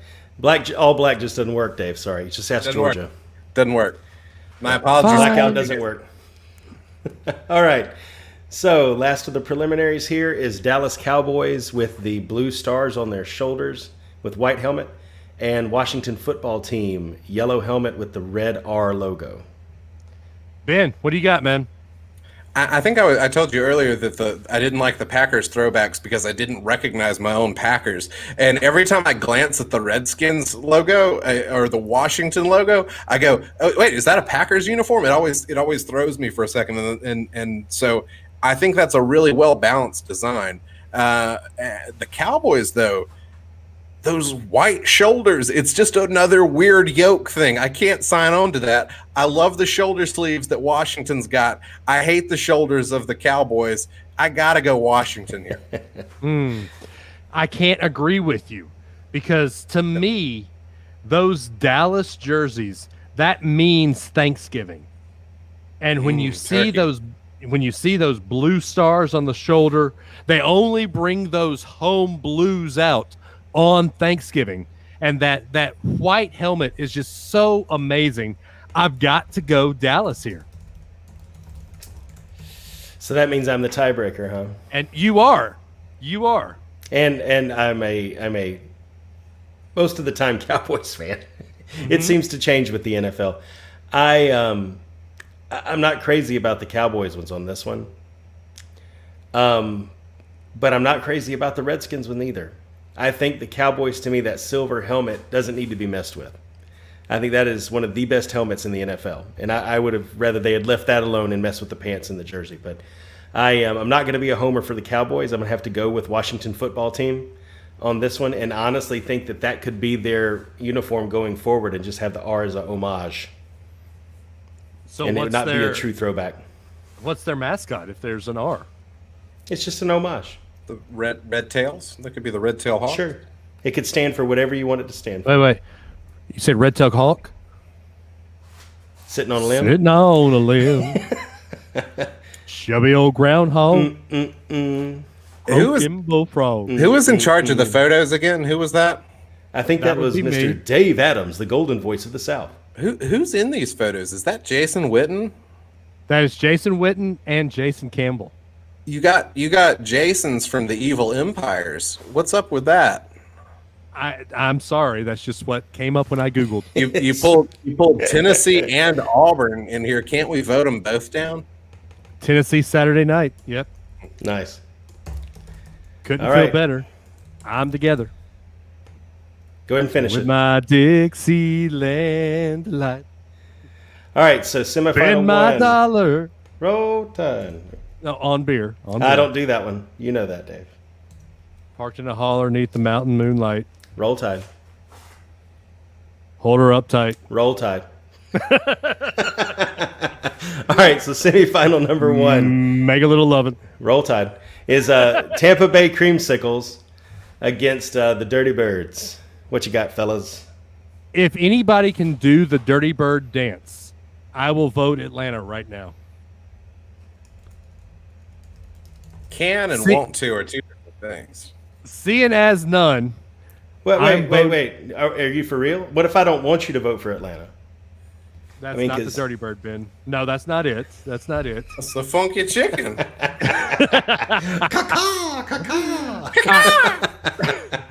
As Ben said in the past round, I don't like voting orange, but those Tampa Bay, just like those Houston jerseys, they're so bad they're good. I'm voting Tampa Bay here. Yep, I'm going to go ahead and agree with you there. Not being a homer for anything Florida or near my area, but I love the orange and red Tampa Bay vintage jersey, so that's going to be my vote as well. Ben, do you make it unanimous? When I was in middle school, I had to do a class project, and it was I stayed up pretty late working on it, and it was in the fall, and I thought, well, I should just do the whole color scheme of the poster board in fall colors, and I got points deducted because my teacher told me red and orange don't go together. Oof. Oh, And I'm Wow. I'm here to exact my revenge. I'm voting for Tampa Bay to move on to the next round. What was your teacher's name? Oh, we're not gonna bring No? Mary Burke into this. Take that, Mary Burke. wait, Oh, was she related to Burke Hall? No, I don't think so. Perhaps no. Okay. She's a great teacher, but I'm still sore. I'm still sore about points off for red and orange. man. I thought it was peaceful. It was a good time to be peaceful between Alabama and Auburn fans, but no, points off. Yeah, that's like one time we were having a drawing contest in second grade, and they said draw a picture of a volcano. So I drew the lava and myself, like tiny in the foreground, big volcano in the back, lava going everywhere. And I had points deducted because I didn't color in the same direction. And I promptly told my teacher, lava doesn't always flow in the same direction. I didn't get the points back, though. Oh. But what's lava?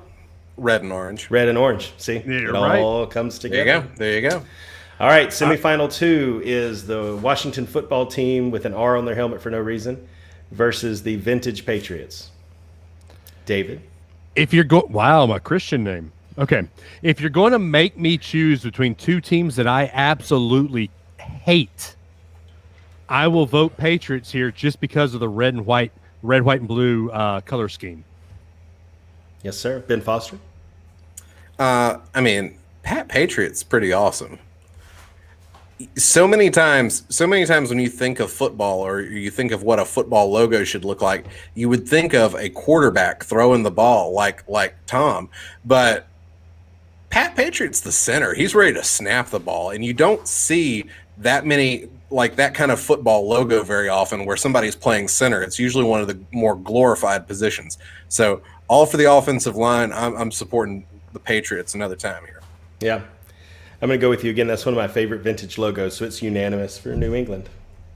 All right. All right, so the finale is vintage Tampa Bay Creamsicle versus vintage New England. So Tom Brady versus Tom Brady. It's almost like there's something about that quarterback, Dave. I mean, he is probably the third best quarterback in the league history. You're right. The background picture has nothing to do with that, right? I know that's why you picked it.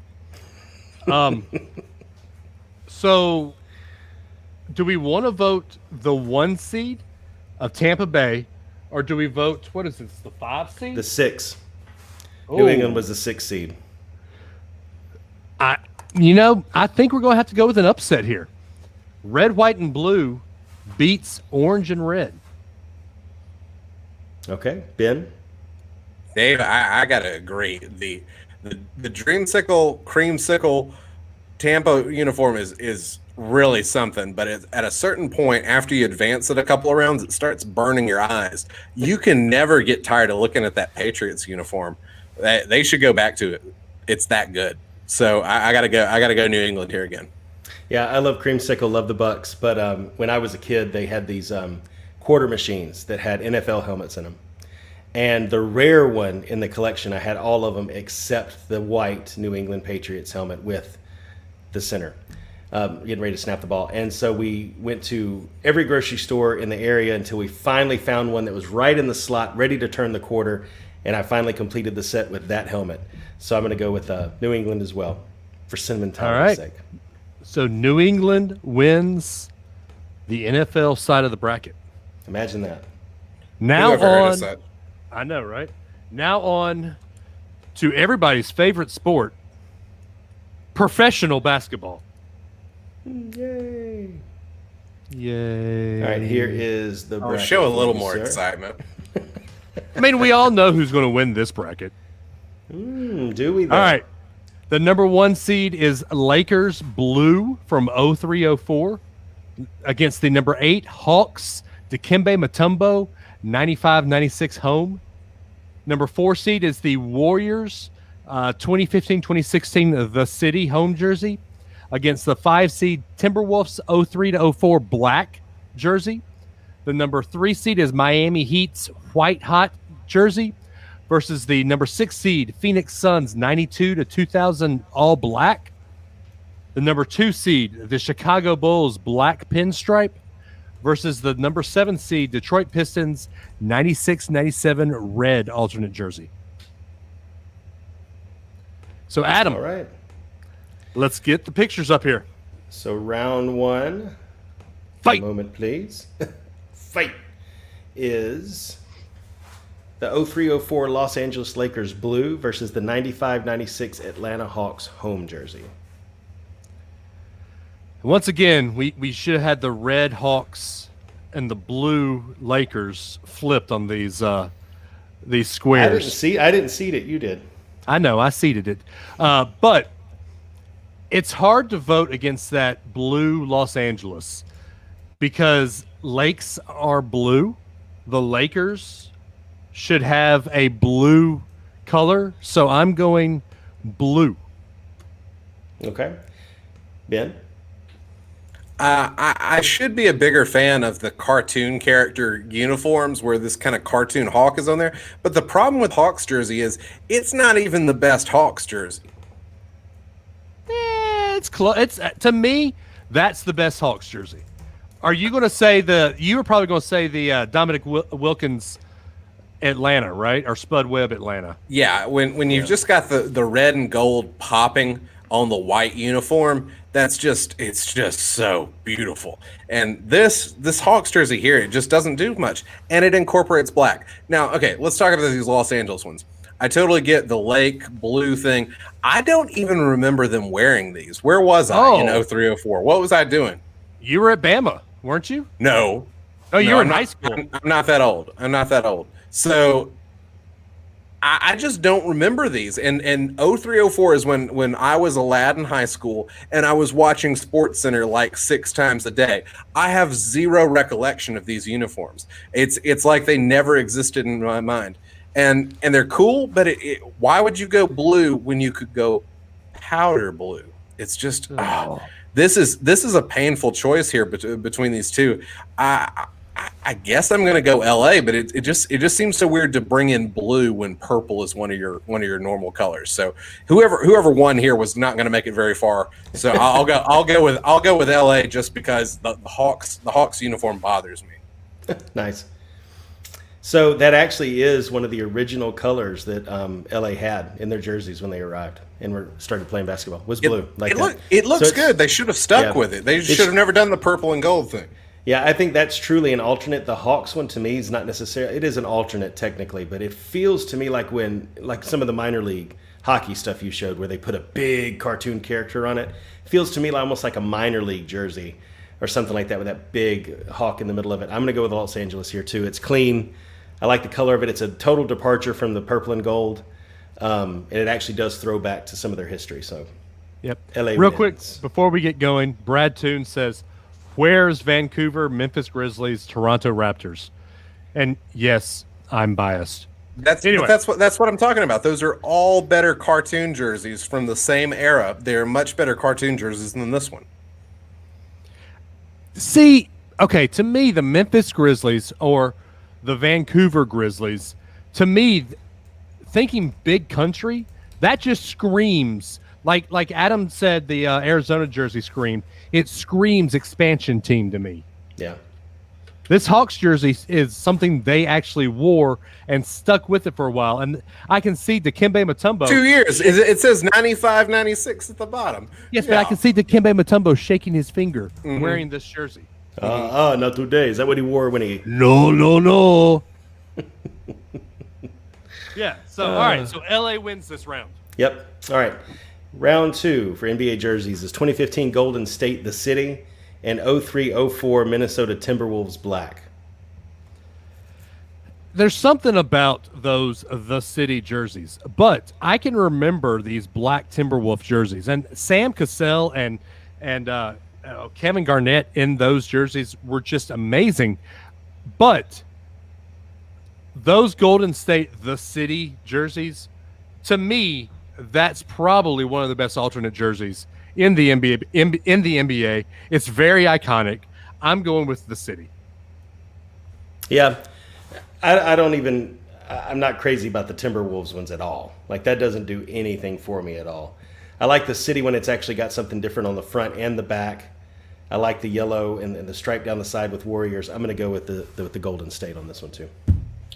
The font on the Timberwolves uniform looks like the font that you would use for a low-budget Halloween movie. Hey, intern, go design us a logo real quick. Exactly. It looks like when you're bored in algebra class and you start drawing funny letters, you draw the Timberwolves. And that's what's wrong with that. Also, it's an all-black uniform, and that's terrible too. Everything is going on for Golden State. The city, like it's there's just so much to it. I love it. Yeah. Gold and blue just popping. I gotta advance it with you guys. All right. Leads us to round 3. Miami Heat white hot versus the Phoenix Suns black jersey from the late 90s. So we got white versus black. We've got LeBron, who didn't go to college, versus Auburn. And Charles Barkley. That's terrible. That's terrible. The large knucklehead. mound of rebound here. Adam. The round mound of rebound.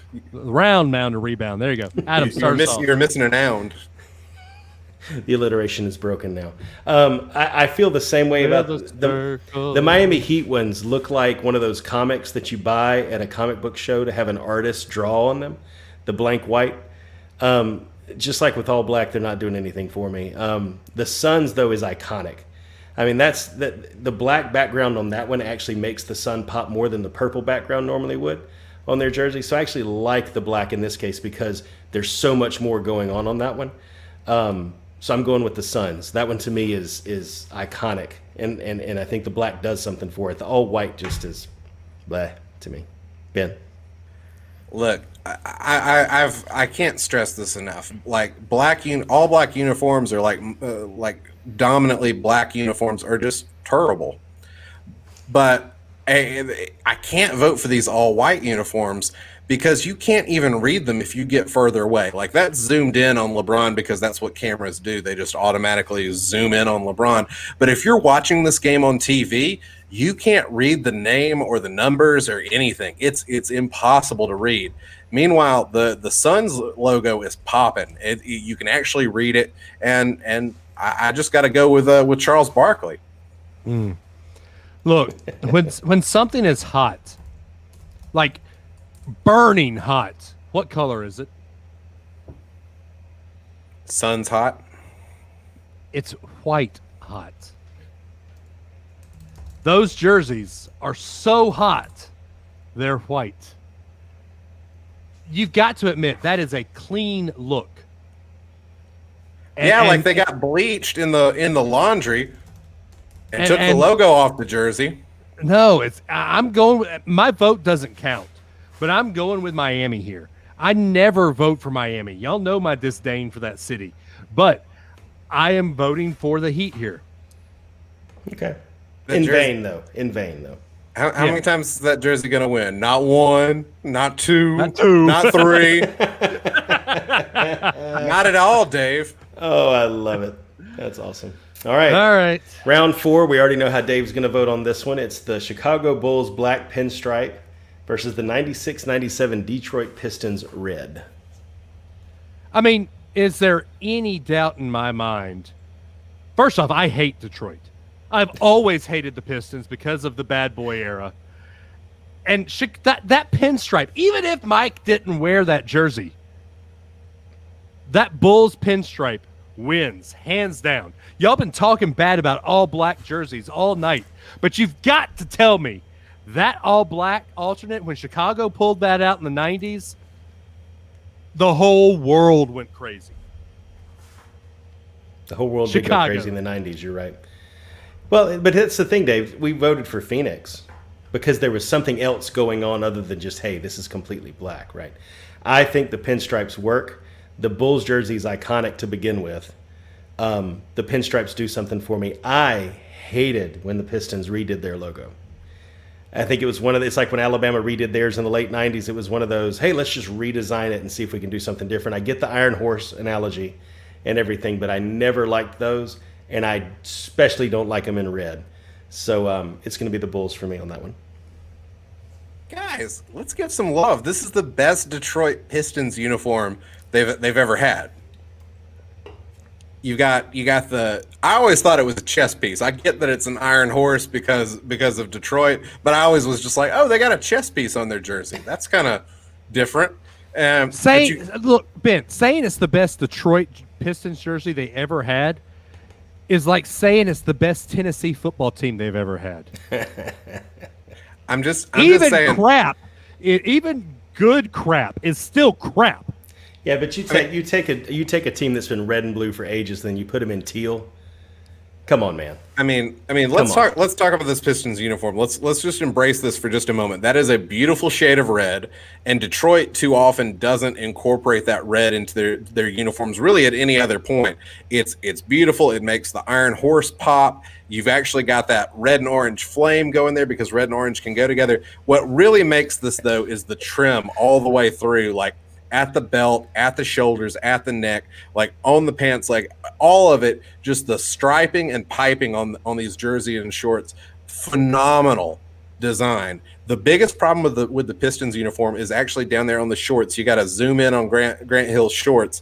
It's that DP at the bottom with the little extra with the extra tailpipes. You don't need that.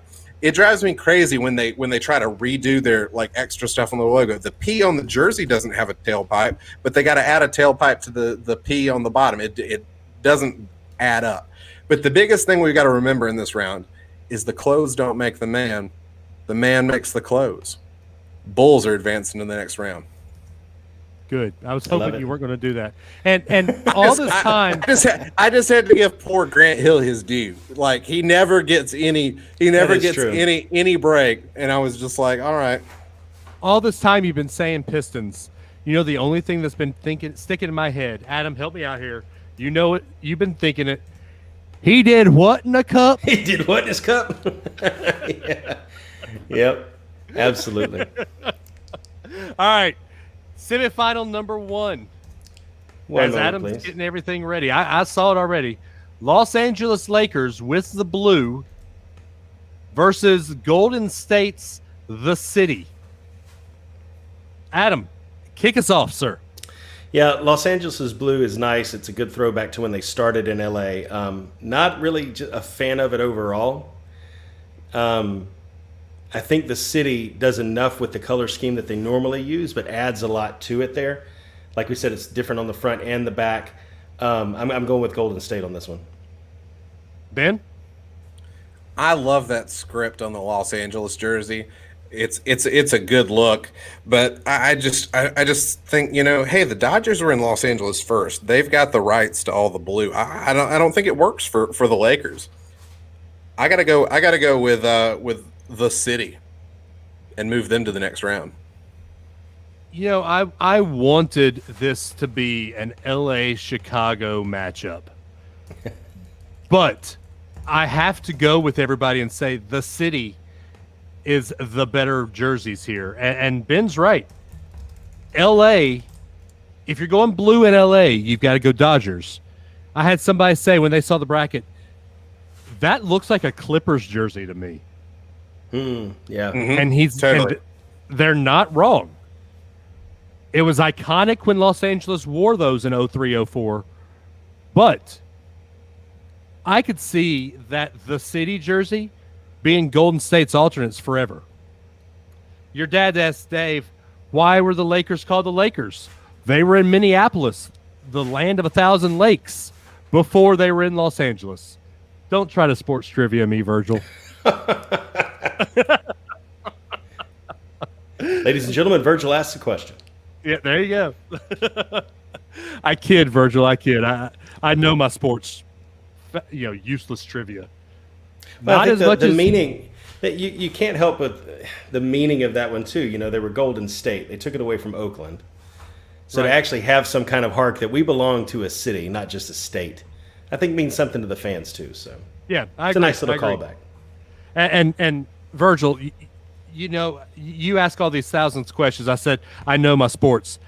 Me and Ben used to host a radio talk show called Rock and Jock with a man that puts my sports trivia knowledge to shame, and Virgil, your normal trivia knowledge to shame. Ben, we need to bring James, the Hardwood Hardy, on this show one time. You need to have him come do just trivia. It'll be like Stump the Schwab or something. Oh, I love it. It puts me and Virgil to shame, and that's saying something. All right, the final matchup, Adam, in the NBA before we get to the finals. All right, the final round here is the Phoenix Suns versus Ooh. the Chicago Bulls. This is the 92-93 NBA Finals. Yeah, that's right. Charles Barkley versus Michael Jordan. I think we know where I'm going with this. Do we, though? Do we? Oh, yeah, we do. All day, day, MJ. Ben, what you got? Look, Michael Jordan's the greatest of all time, and I just don't like that uniform that much. It's just it's better than the Suns, but Jordan's catching it easy here. He won't be so lucky in the future. If I was to own one basketball jersey, I do. It's the black pinstripe with the 45. Yeah. Hey, what is it? Is it Catch Me If You Can? When they're like, why do the Yankees always win? Because the other team's always staring at the pinstripes. Exactly. Pinstripes win. Going with Chicago, too. Yep. All right, your finals. All right, that puts the finals being Chicago versus Golden State. The city. Ben? Dave? No, Oh, yeah, Ben. No, well, Yeah. I think we already know. Ben? Hey, look, I said Jordan wouldn't be so lucky. Look, obviously, if we're talking about a bracket of best basketball players, Jordan's going to beat Draymond Green and Steph Curry 1-on-2. But we're talking about jerseys here, and you got the city jersey with the bridge. You got the cable car on the back. There's so much symbolism. It's crisp. It pops. The Bulls jersey just kind of like disappears. I get the red pops on the front of the black jersey, but it doesn't pop like the city jerseys. Gotta go Golden State. All right, Dave? Look, I will give the city its due. When they wore these jerseys, they actually beat the 95-96 Bulls record. But They are so iconic with that pinstripe Bulls jersey. Orlando copied it. Other teams in the NBA copied this pinstripe look. It started the alt jersey phenomenon in the NBA. I've got to go with these Chicago Bulls pinstripes. Yeah, this is a tough one. It's a tough one. On one hand, you could say that Chicago's classic, they did just a small revision to their normal jersey that was drastically different without being too different. But then the city goes so far to have so much symbolism in it, it's completely different. It's not like anything they've worn before and probably never will. I'm going to have to go with the city, Dave. I'm sorry. But it's the rail car, the trolley car on the back that does it for me. The fix is in, y'all. The fix is in. We've made it this far without having a quote unquote all black jersey in, and I think that we can continue that. But no, the pinstripes are great. Don't get me wrong, but that the back of that jersey is what does it for me with the city. So, Golden State advances. All right, so we have our final four now, gentlemen. We've talked about all night that there are so many other jerseys that we can put into here. Let's go two from each of us of any of these categories. Two jerseys that should have made it into this tournament. Ben, start us off. Okay. We're talking about jerseys that should have made it. I just feel like we really needed more powder blue. I can't stress that enough. I think having the Royals in a few different kinds. We had the A's in there. The A's got eliminated in the first round in against a great Braves uniform, but it was kind of a raw deal. And I think the A's had some like solid yellow jumper uniforms that was like a yellow pullover jersey with the yellow pants. And I think if we'd put that in there, I think that could have gone pretty far. So I think some of the MLB pajama uniforms could have gone a little further if we'd incorporated some of those. I mean, I get a couple of the powder blues go in that direction, but to pull those like solid yellow A's uniforms, that would have been hard to not vote for. Yep. I was just saying one more. Okay, well, I was going to say, look, we're sorely lacking in this bracket some college basketball stuff, and we're doing a bracket in March because of college basketball. So we're not talking about good college basketball uniforms. So real quick, I'm just gonna look at that. That's Antoine Petway. Can we talk about these Alabama uniforms? Can we talk about how good those are and how Alabama should go back to those? And then let me also call upon my good friend Jean-Felix. Jean-Felix. These were throwback uniforms that Alabama then incorporated as their main uniforms. That's what we need. Bring those back. Bring those back right now. There we go. Right now. Also, honorable mention to Georgetown with their gray uniforms. Yes. Yeah. Okay. So there we go. Adam, what do you got, man? All right, I'm going to do the same thing as Ben. I'm going to add one that we could have had in an existing bracket, but then also throw one that wasn't even considered just because of what sport it's from. So let me share my screen really quick so that you guys can see. The first one would have been in the NBA bracket, and it is a Toronto Raptors Christmas Day Grinch jersey. Ooh, I'm loving it, man. I'm loving it. Yeah. So that's the one I would have added to the NBA. The one that I would have added had we been doing minor league baseball was when the minor leagues did their faux throwback jerseys. It was when the Montgomery Biscuits were going to be the Greenbow, Alabama Biscuits. So love the vintage biscuit jersey, love the reference to Forrest Gump. It all comes together real nice. The orange and blue, you got to look past it, but the Greenbow Biscuits jersey I would have definitely liked to have had. I like how the blue and white plaid background is also like Forrest's shirt. Exactly. Yep. Yeah. Love it. That is nice. All right. So I'm going to go. One problem though, that biscuit looks like a stack of pancakes. That's true. That is true. I'm going to go with one that us Braves fans should not like. Just because this is one of the teams that beat us. And I think that you would know where I'm going when I share my screen. And a lot of teams beat us in the World Series, unfortunately. But I'm going to go with the old 90s Toronto Blue Jays. Those are just super iconic. Sure. And then, I'm thinking of Doug Glanville, Dave Winfield, Jimmy Key, Huntsville's own Jimmy Key wearing those jerseys. And to me, that is super iconic. And also, I will have to throw in another NBA jersey. And this is one I mentioned earlier.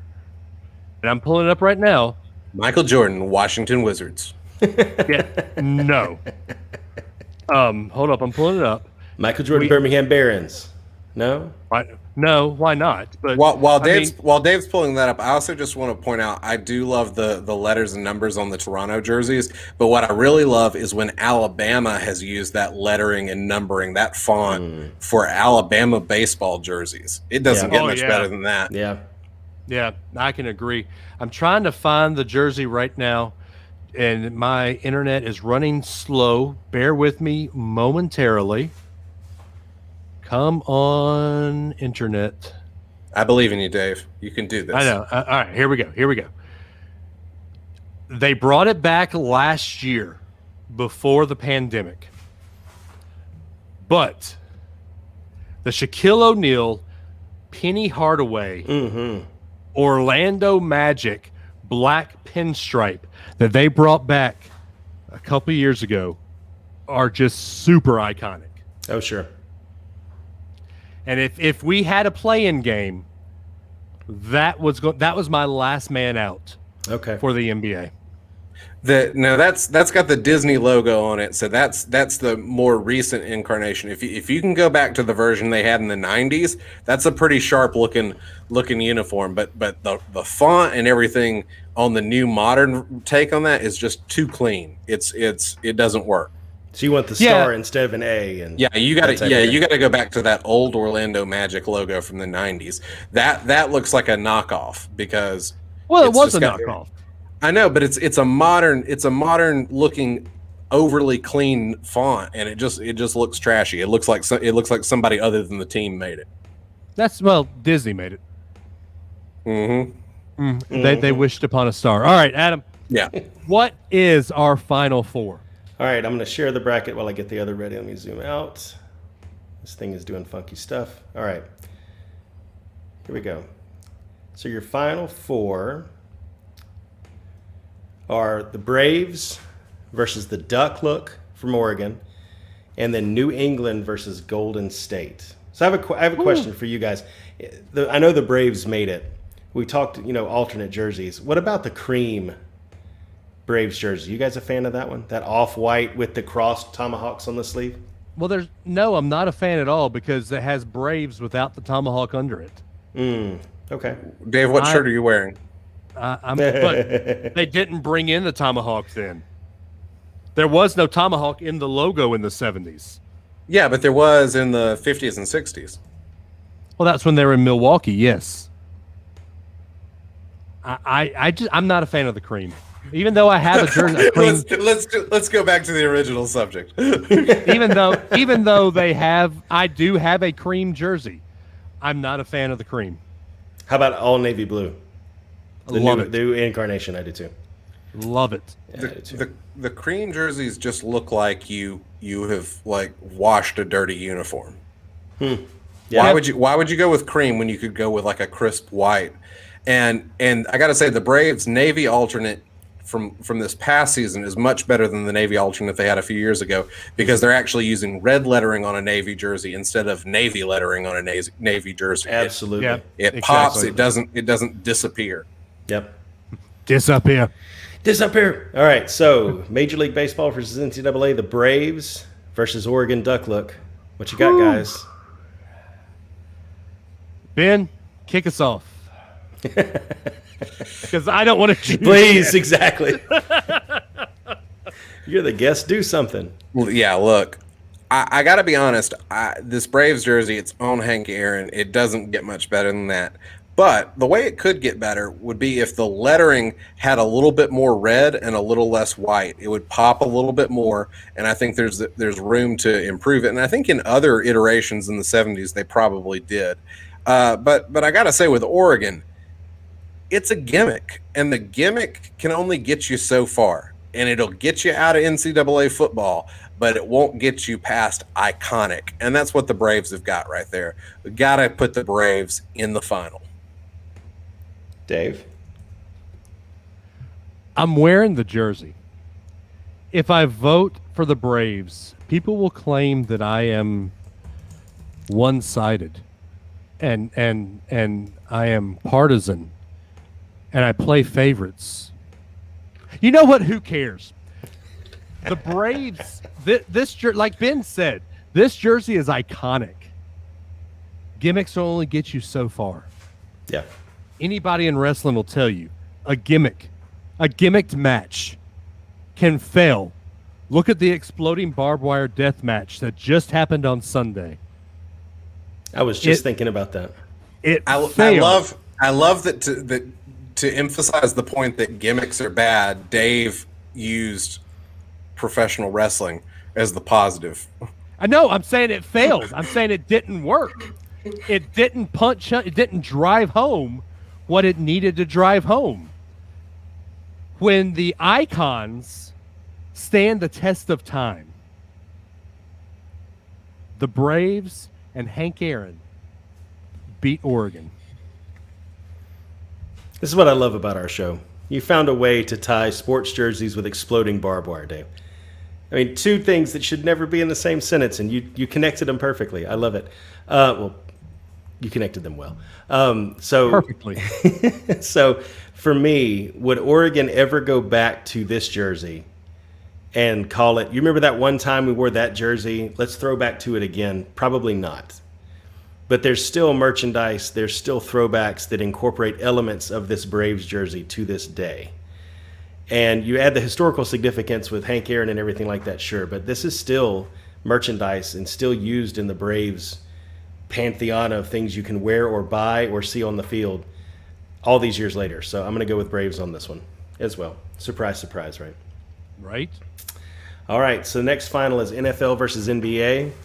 New England Patriots red jersey with the white helmet versus the City Golden State jersey.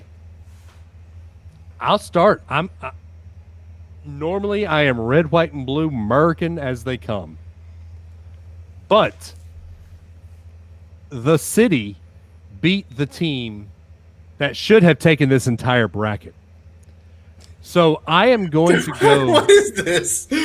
with the City over What on earth? over New England. Dave was wanting Braves in Chicago in the finals. Come on. This is not a jersey bracket. This is Dave's feelings bracket. Facts don't care about your feelings, Dave. So Golden State from Dave. All right, what about you, State Dan? for me. Oh man, this is difficult. Like red, white, and blue always pops. A nice yellow and blue pops. I love the symbolism of the City jerseys where you incorporate the City imagery. It's the only one with a trolley car. But the Patriots is such a classic look. I'm really conflicted. Let me just say I'm really bothered. The one thing that really holds the City jersey back is the Warriors piping on the shorts. That really bothers me. I'm struggling with that. That's what pops it for me. I mean, Dave's taking out all his angst on Tom Brady, and he's upset that Michael Jordan didn't make it. He's the greatest athlete of all time. But he's not. But that's not the greatest jersey of all time. Give me the City. Let's do it. Let's move. Oh wow! Basketball advancing in the bracket. All right. Well, I was going to go with the Patriots, but that's all for naught now. Fine, whatever. Can I pout now too? Yes, you can pound. All right. So the final after Well, who 2 you hours. didn't give me your vote. The Patriots. Okay, you voted for the Patriots. Yeah, okay. I was going to go for the Patriots. Yeah. All for naught. All right. So the finals is the Braves versus Golden State. Adam, go ahead and you vote first. I said it last round, and I know I'm wearing a Braves jersey right now. But it goes back to which of these will be seen again and would probably be a throwback you could see used in the future.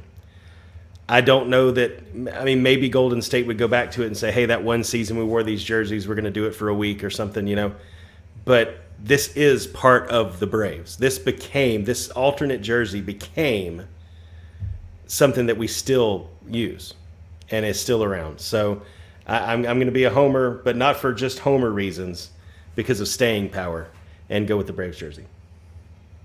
Ben? Who's next? You guys got to make it tough. Look, these city jerseys, it's just glowing on the screen because it's such a beautiful shade of yellow. It's such a beautiful jersey. And Adam wants to make the argument about like things you would bring back versus things you wouldn't bring back. That's what this is a throwback. The San Francisco Warriors wore these jerseys back in the day. And now Golden State's wearing them, and they basically, the only time they didn't wear them was when they were terrible. These jerseys made Golden State good. They made the Warriors good, and that's a Magic jersey. But you know, but you know what? If I'm thinking about Magic jerseys, I'm also thinking about this Magic. Can we talk about? Can we talk about this? And you guys can say whatever you want to about me picking the Braves in the final and say I'm a homer. But you know what homers make me think of? Ronald Acuna Jr. and Hammer and Hank Aaron. Let's do this. Let's put the Braves across the finish line. Chop on best uniforms in this entire bracket. For the A. Dave, put a bow on it. Get he's that out still of here. pouting about MJ, man. Get over it. Go watch The Last Dance when we're done. Give us your pick. Man, Michael Jordan wouldn't even make that, wouldn't even vote for that jersey. No, I think everybody knew. Honestly, I had the Bulls jersey winning it when I ran this out in my bracket.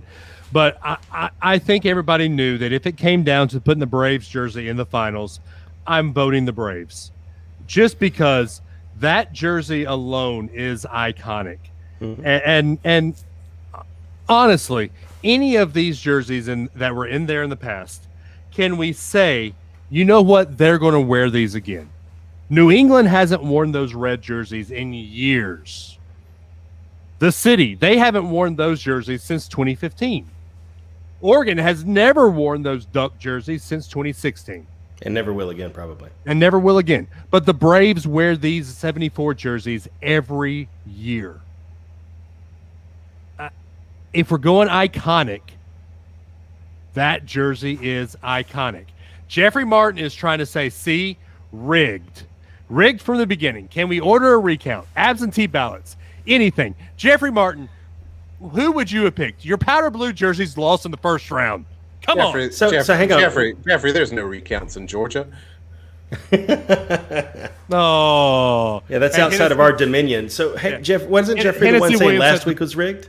Yeah. Patriots throwbacks are nice, though. You are correct. They are. I agree. That would have been my pick. I would have had them in the final, too. Yeah. Oh, Hennessy also says the Braves ones are nice, but unless you're ludicrous in 2001, that look ain't going to work. Come on, man. I love it. Come on. I love it. So let's do this. Let's do a quick homer check, guys. Go ahead. Keep going, Dave. Keep going. Yeah, and we got another one. Brad Toon, I'm shocked. The Braves fans clean sweep. Amen, Jeffrey. Come on. So let's check this out. Let's look at these. Let's say if the seeding had been any different. Okay. Who would have beaten the Braves if they were up against them? They were already the one seed to begin with. Would any of these have beaten it if they were in a different place? Oh, Astros. If you guys had not killed the Astros early, I would have voted the Astros over the Braves, 100%. Huh. So it came down to the pillbox hat, in other words. Braves homer, and yeah,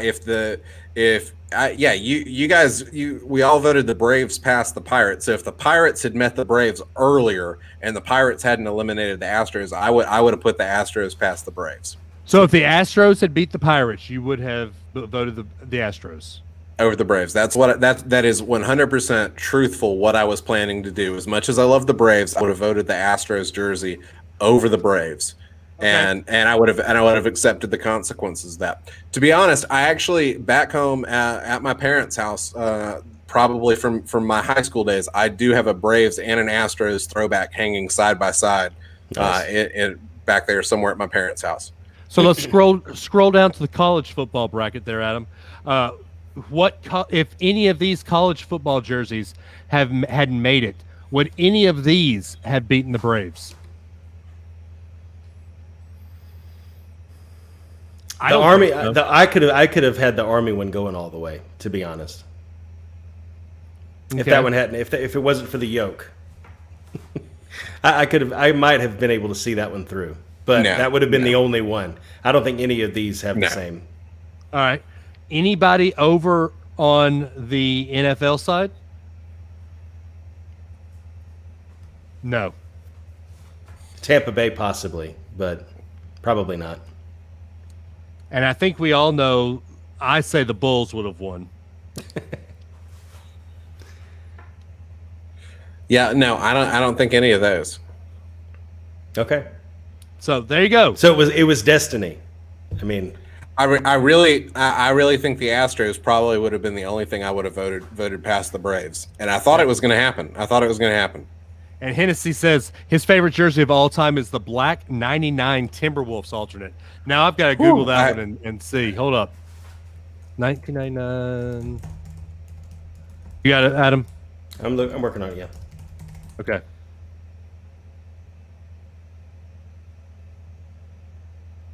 It's pretty similar to the one that we threw up there. Okay. Yeah, I mean it's close. It's good, but honestly, if we're going black alt, it's got to be that Bulls pinstripe. It's got to be. Well, I mean, it's the Bulls pinstripe black alternate is what started the alternate jersey phenomenon. Okay. So if the Bulls would have made it to the final, they would have beat the Braves. Would you have picked them over the Braves? Hands down. Would you have picked them over the Braves, Ben? The Bulls? No, absolutely. So we're still with the Braves winning. No matter how we slice this, the only way they wouldn't have won is if we didn't include them. Look, here's the thing. In my mind, baseball is just aesthetically a better sport than the others. And alternates and throwbacks and things of that nature are just done better in baseball because you have such a defined image for baseball teams for an entire era. Whereas now the NFL and the NBA, you talk about some of these jerseys like the City and the Patriots not going back to their uniforms in recent years. That's because there's contracts in the NFL and the NBA that keep these teams from going back to them. Baseball is more of a sport for purists, and they want to see the 74 jersey every single year. But that's not true in the NBA and the NFL, where they're trying to churn a whole bunch and have new alternate jerseys. And the league itself is keeping teams from going back to some of these jerseys because they want them to be rare and scarce. So we've got to have two comments here. I agree with you on that.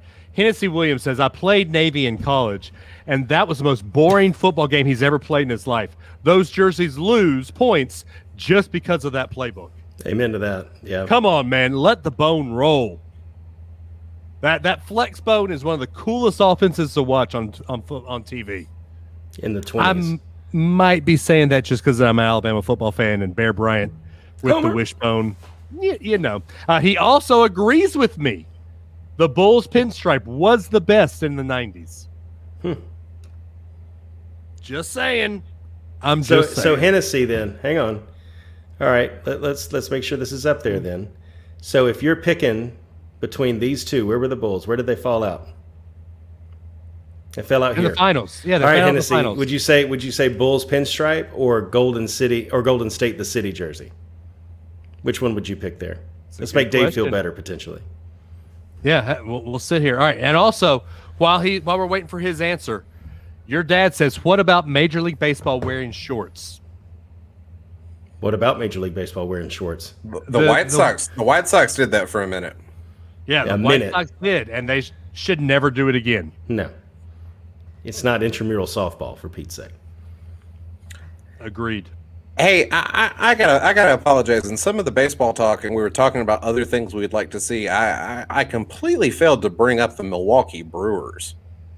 Ooh. Where were the Brewers in this with their like old school, like bright blue and gold with the MB that makes a baseball like a glove? Yeah. Where was that, Dave? I mean, who would you have taken out? Who would you have taken out? Get the bracket back up. Let's do this. Boy, here we go. Let's do it. Here we go. All right, here's the MLB bracket. All right. Look, you know, I would have taken out the D-backs or the Mariners myself. Yeah. Yeah. Easily. The Mariners trident is blue and gold and has nothing on the Brewers. And you know, you also gotta remember that the Seattle team was stolen and sent to Milwaukee by Bud Selig. So it would just be right to steal from Seattle again and put the Milwaukee Brewers there at 5 instead of the Mariners. And I would totally have voted that over the Reds. As much as I like the Reds, I would have put the Brewers in there, and that would have been challenging against the Braves. That would have been challenging. No, that vest look would have won out in the first round anyway. And I also would have been fine with the Brewers going there instead of the Diamondbacks. And I got to be honest, I would be really torn on picking between the pillbox hat and the just awesome Brewers logo. Yeah. So what we've learned here is every sport does throwbacks and alternates. But really, no sport does it better than baseball. I think baseball is the way to go when it comes to the alternate or throwback jersey. Sure. Mm-hmm. I'll go with that. And can we say that the best alternate jersey of any time that should have made this list was 1998 when the Major League Baseball did throw forward the clock? Absolutely not. I don't know that I remember those. Oh my gosh, the Astros, they wore that, or the Angels, they wore that vest that had the huge winged A on the front. Oh yeah. Just about everybody did it, except for like the Yankees, I think. I don't think the Braves did either. The Mariners had, like, it was the big compass rose, like on their chest. It was like from here to here. I mean, it was hilarious. And the Mercury Mets, holy cow! Yeah, I'm looking at some of them now. That's crazy. I wish they would do it again. Wow. So Brad Toon I feel like somebody did it. I don't think everybody did it, but I feel like somebody did actually do the turn ahead the clock here in the last couple of years. Yeah, I think so. Brad Toon says, agree with Ben. The NBA pushes far way too many crazy new jerseys. Also, the Montreal Expos missed, which is hard to say as a Jays fan. Yep. I wish, and a good friend of mine called the Montreal Expos the Jibbas because it looked like a J and a B. Yes, it did. Yeah. So, yep. All right. Well, there is the bracket. Like it or not, the Atlanta Braves 1974 is your jersey bracket champion. Ben, it was wonderful having you back on the podcast. It was great. It was great being here. Yeah, we don't need to wait 83 weeks to do it again. No, we shouldn't. We shouldn't. So I think this needs to be at least once a year, maybe once a quarter. I'm down for that. Cool. All right. All right, let's do it. At least every March. I mean, why not? When we do the bracket challenge every year. Perfect. Adam, if they want to tell us how wrong we are, which I'm sure a lot of people are saying, how would they do so, sir? Oh, how wrong we are, what other jerseys they would have included. There's lots of feedback we could get on this one. So you call 650-UAB show, spell it out on your keypad. You'll hear a brief message and then a beep. Beep! There you go. Thank you, Dave. And leave a message after that. We will play it on the show 100% of the time. We incorporate it into the show. And that's one good way to be a part of it. Or If you want to tell us how we're wrong in real time, you can catch us on Facebook when we're live or after the fact on our socials, Dave. How would they do that? Facebook.com/unrelatedatbirth. You can hit us up on Twitter at NotRelatedBros. I'm at DAdams419. He doesn't have a Twitter. He is at the Ben Foster if you want some good basketball follows. On the Instagram, we are at UnrelatedBirth. I'm at DAdams419. He is at RunTideRun. Ben, are you at the Ben Foster on Instagram as well? I am on both platforms. Well, there you go. Also, if you choose to, patreon.com/unrelatedbirth. If we get to 11, right now we're at 8. If we get to 11, $5 a month. These go to 11. I will chug this crap. And Live on show. And Oh, not sing for a month. thank you. So $5 a month gets That's me worth not its weight. singing. And you get to see me chug this crap on air. And That's just torture. I'm dreading that. Here we go. Hennessy Williams also says the NBA All-Star throwbacks are money. Yeah, see, we could really get into the weeds with those All-Star throwbacks. Yeah. But let's be honest. The Michael Jordan All-Star throwbacks are the best. Jeez Louise. Oh, man. All right, guys. Hey, we say it every week. We truly mean it. We love y'all. Thank y'all so much for listening.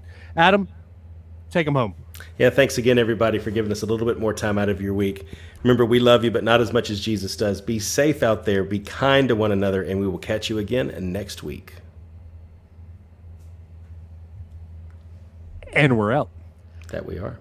But we're still live on Facebook. So those that are still here, we still have 6. Who would you have voted? I want to know. All right, Jeffrey Martin and Brad Toon are giving us hell. I want to know of the list we had, gentlemen, who would you have voted to win? Jeffrey, I'm putting you on the spot. Brad, I'm putting you on the spot. Who would you have voted to win? Huh? Tell us. Huh? Did you? Tell me. I will wait. I'm happy with the results. I don't know what everybody's problem is. I mean, I am too, but it is a little bit of a homer pick. I tried so hard not to make it a homer pick. Yeah, but the only way for them not to win, given where they were seated, is for them to have not been included. We covered that. Jeffrey would have made his homer pick and gone with the powder blue. And would it have won everything? That's the question. Would the powder blue St. Louis Cardinals have beaten the Oregon Duck look? Probably. Would they have beaten the New England Patriots red, white, and blue look? Ooh. Oh man, I'm just such a sucker for a baseball uniform and such a sucker for powder blue. But also I hate the Cardinals. That would be tough. I still think the Cardinals would come out on top. I mean, would the powder blue had beaten Golden State, the city? Oh, without a doubt. Yeah. Yeah, That would have been easy. So Brad Toon says Golden State would have won for him in the last 2. Okay. I mean, that's your opinion. Everyone is entitled to their own opinion, even if they're wrong. There's no wrong opinions, just wrong people. Yep. Here you go. Jeffrey said he had St. Louis, Oregon, Patriots, and Bulls as his Final Four. That's a good Final Four. I'm not going to lie. I mean, St. Louis probably would not have been there in mine. I mean, they didn't make it past the first round in my book. So, Jeffrey, you're wrong. Anyway, just a reminder for those of you still watching, there will not be a show next week. I will be in the same city as Adam. Seems like a good reason to do a show. Yeah, but I'll be at a theme park. Do the show from the theme park. If only you knew someone with an N at the theme parks. I know, right? Hey, by the way, Brad Toon. I'm sorry, what? Thanks, Adam and Dave, for both using your honorable mention as a Canadian pick. By the way, notice he spells honorable as Canadian. Yeah, that's the Canadian way of spelling honorable. You're welcome. I don't even know what he's talking about. About. Sorry they weren't included to begin with. Sorry. Let's all go to the mall. Robin Sparkles. Oh, that's right. You've never watched How I Met Your Mother, Adam. I forgot. Sorry. He doesn't know what we're talking about. Anyway, so I will be in Orlando. I wish I knew somebody that could get me a private studio in Orlando that could be quiet and we can record. Where's Nobody that private has that. What are you talking about? If we went into Orlando to Universal and recorded in their radio studio. If you want to view paradise, Do you know somebody who has an in with Universal that can get simply you that? look around and view it. I mean, we could try to record. Do you want to try to do a recording? Do you know somebody at Universal to get a private? What, I don't even understand what you're talking about with They it. have a recording studio at Universal. Okay. Yeah, but we can't use it. I could try to record, but I'll be in a No, condo. You need to No. enjoy your time with your family, Dave. Yeah, okay. You We're got taking- a whole gaggle coming down this time too. Yeah, there's 9 of us going to be in a 2-bedroom DVC villa at Animal Kingdom, Savannah View. I'm not the greatest with math, but I thought I heard you say 9 people in 2 bedrooms.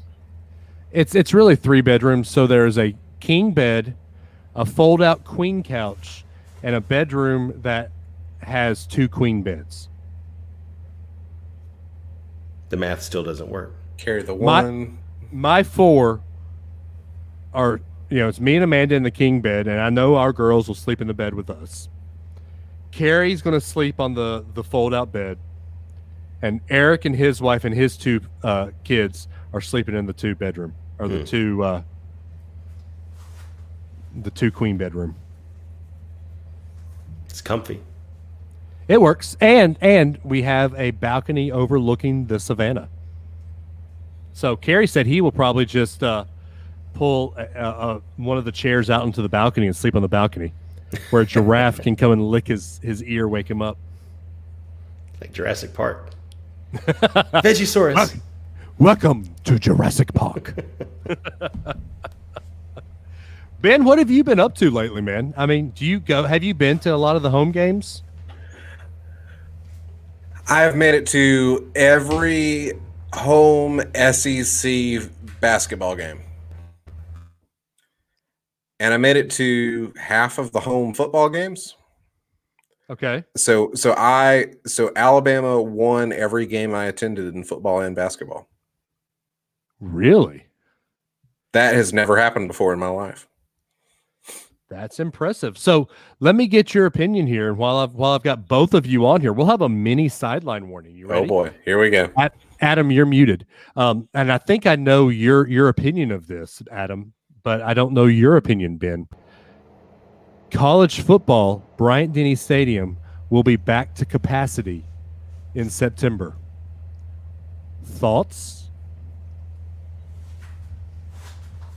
I mean, it all depends on where we are. Standing here in March, I think it's a bit presumptuous, but at the same time, hearing in the news that there will be enough vaccine for every adult American by May, sure. Yeah, I think a full stadium at full capacity is great if it's safe. And the great thing is, I think UA is not going to take on a lot of extra risk. They're going to do things safe, and they'll tone that back if they have to.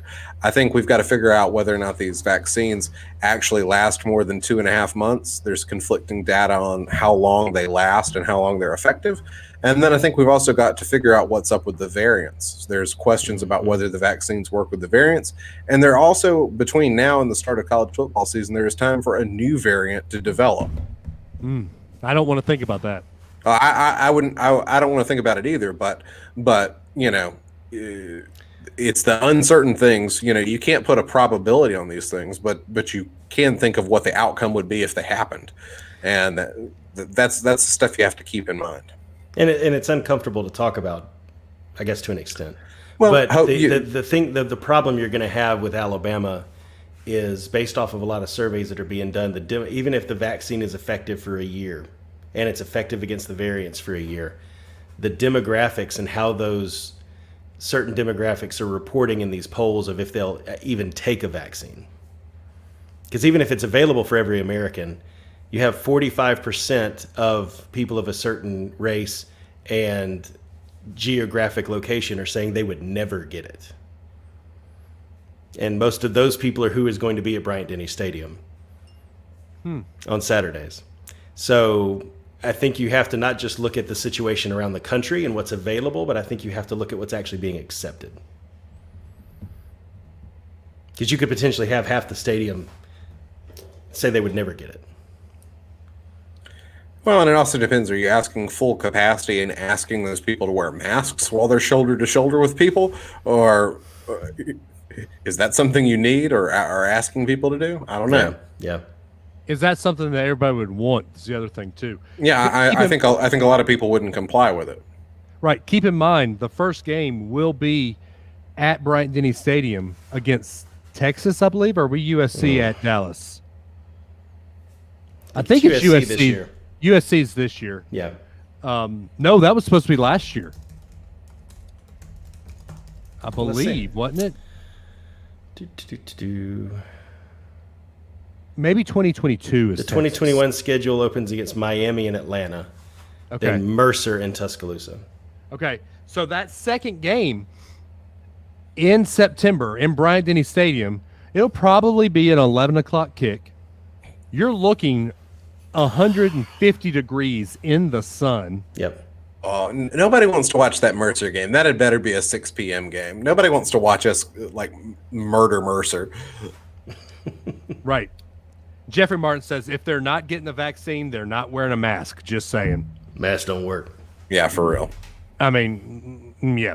But, I mean, who wants to wear a mask in Bryant-Denny Stadium at 11 o'clock or 6 o'clock even? Because even the 6 o'clock game will be 110 degrees. Because the sun could be warm. It'll definitely be humid. So I could tell you honestly, and this is shocking, a shocking revelation from me. Because, Ben, you know as well as I do that being at that stadium, there's nothing like it. To hear the stadium rocking, to see the light show, to see the Jumbotron, to shake that shaker to Dixieland Delight. But if this last year has taught me anything, I enjoy my couch. I enjoy when those 000s hit, I turn to another game. There's something about being at Bryant-Denny Stadium. Oh, yeah. But there's not also against Mercer. But there's also something about being on your couch. Well, and ticket prices keep going up. And it's like, why would you spend this extra money on a ticket price when you could be really comfortable on your couch? I totally understand it. And honestly, I think what we're going to see in the next few years is you're going to see stadiums kind of move to the extreme. And Dave, you're a perfect example of somebody in the middle. You're not at the extreme. And I think you're going to say, well, I would rather be at home comfortable on my couch taking in all the games, and TV contracts matter. They need you on your couch watching the games. So you're in the middle and you're going to stay home. I think people in the middle like you stay home in the future. And then I think the stadium goes to the extremes.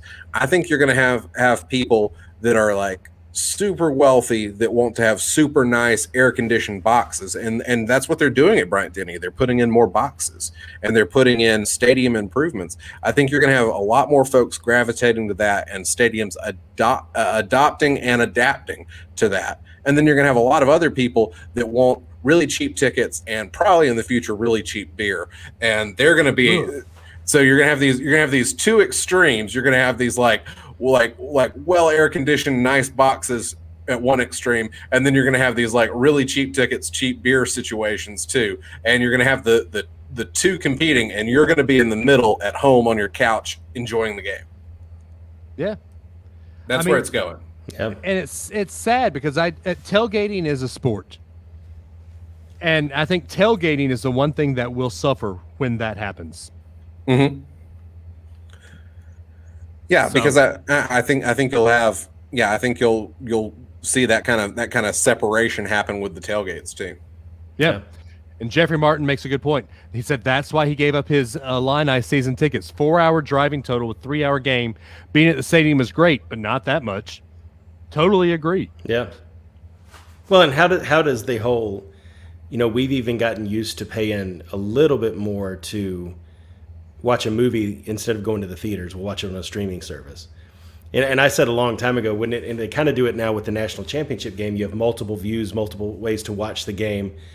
Could there eventually be some kind of streaming service that gives you an in-stadium experience without the commentators, without having to listen to Brad and Gary or anything like that? Could there potentially be something in the streaming realm where, maybe it's not even extra, it just gives you an experience like you're there from a surround sound perspective and things like that, to where at least if you're not there, you get more than just I'm watching it on TV.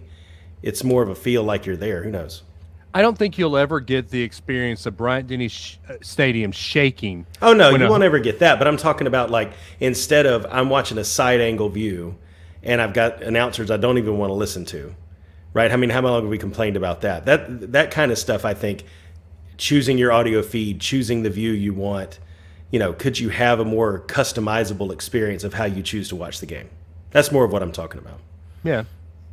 And let's take this to a Ben Foster realm here. College football is great, but what about in 2021, 2022, when Coleman Coliseum says we're going to do a full Coliseum? Well, okay. Rupp Arena says they're going to do a full Rupp. Coleman Coliseum will never be full because the old blue hairs don't ever fill Coleman Coliseum. But I think Coleman's going to be full. I think Coleman's going to be full when it can. So what? Let's put it to that way. I mean, yes, you've been to all the basketball games, but there are probably people who would have gone to Coleman this year who have been watching the games and now say, you know what? My couch is better than driving an hour and a half to Coleman and fighting that traffic to get back and having to be at work the very next day. Well, I think there would have been a number of times this year with the way the team was playing where Coleman would have sold out and you would have 15,000 people losing their minds for Alabama basketball. Mm-hmm. And quite honestly, the team probably would have played better in those circumstances. As great as they've been, they would have played better with more crowd noise and more crowd energy around them. That's a home court advantage has so much more influence on a basketball game than it does a football game. So I think there's that potential. But also, if you look at some of the plans that Greg Byrne has floated, they're going to reduce seating probably by 33% or something like that. They're looking at going from 15,000 to 10,000 in some of these sketches for what Coleman could look like after a renovation. So I think that solves some of the stay-at-home crowd and gets you to where you have more sellouts. And the great thing about Coleman is if you keep that concrete roof, it's going to reflect the noise. So if you put 10,000 people closely packed together or 15,000 people closely together, that roof is going to reflect all the sound right back down on the court. And it's going to be great. So let me ask you this, Ben. And this we'll stop the Sideline Warning show right after this. But oh goodness, no. So we've had Hunter Johnson come and go, and we just had Fluffopotamus graduate. Who takes over for the Coleman Coliseum student section? Is there a next Hunter Johnson Fluffopotamus waiting in the wings at Coleman Coliseum right now? I think what's so unique about Hunter and Fluff is that Hunter came when Marks Madness was really like surging because there was so much good vibes around Gottfried, but Hunter then stayed when things weren't great for Alabama basketball and some rough seasons. Fluffopotamus, Luke Ratliff, he rose up when there wasn't a whole lot to be excited about. There were a few things, but there wasn't a whole lot to be excited about. And that's what makes him especially unique. Right now, the brand is so good that even if next year's team is not quite as good as this year's team, although I think it could be just as good, maybe even better, I think it's going to be easy to find somebody with that kind of energy and enthusiasm. Granted, they broke the mold with Hunter and Fluff, but there will be a new incarnation of that because the student section just the cream always rises to the top, and there will be an energetic, enthusiastic student that rises to the front of the student section. There's no replacing Hunter. There's no replacing Fluff, but there will be somebody that steps up and can do the job pretty well. And I guess I also missed when I didn't say the face in between Hunter and Fluff. I mean, come on, he's now making it big on Jimmy Fallon. Look, I'm not gonna disparage, but like the face guy had a good joke. He had a good gimmick in the student section, but he was never leading the student section. He was running his bit in the student section, and there's a difference. He was he was notable because there was nothing else going on, but he wasn't getting the student section enthused on every play, and he wasn't standing on top of a seat like jumping up and down getting people fired up.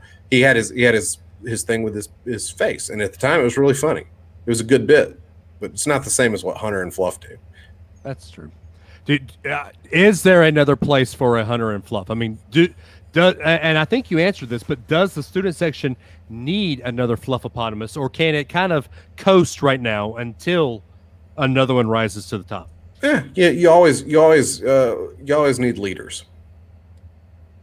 Okay, that's good. So there's gonna be somebody that yells just a little bit louder and a little bit harder than everybody else. There's gonna be somebody that's a little bit funnier than everybody else, and there's gonna be somebody that does their homework to know the middle names of the referees, and that person's gonna be in charge.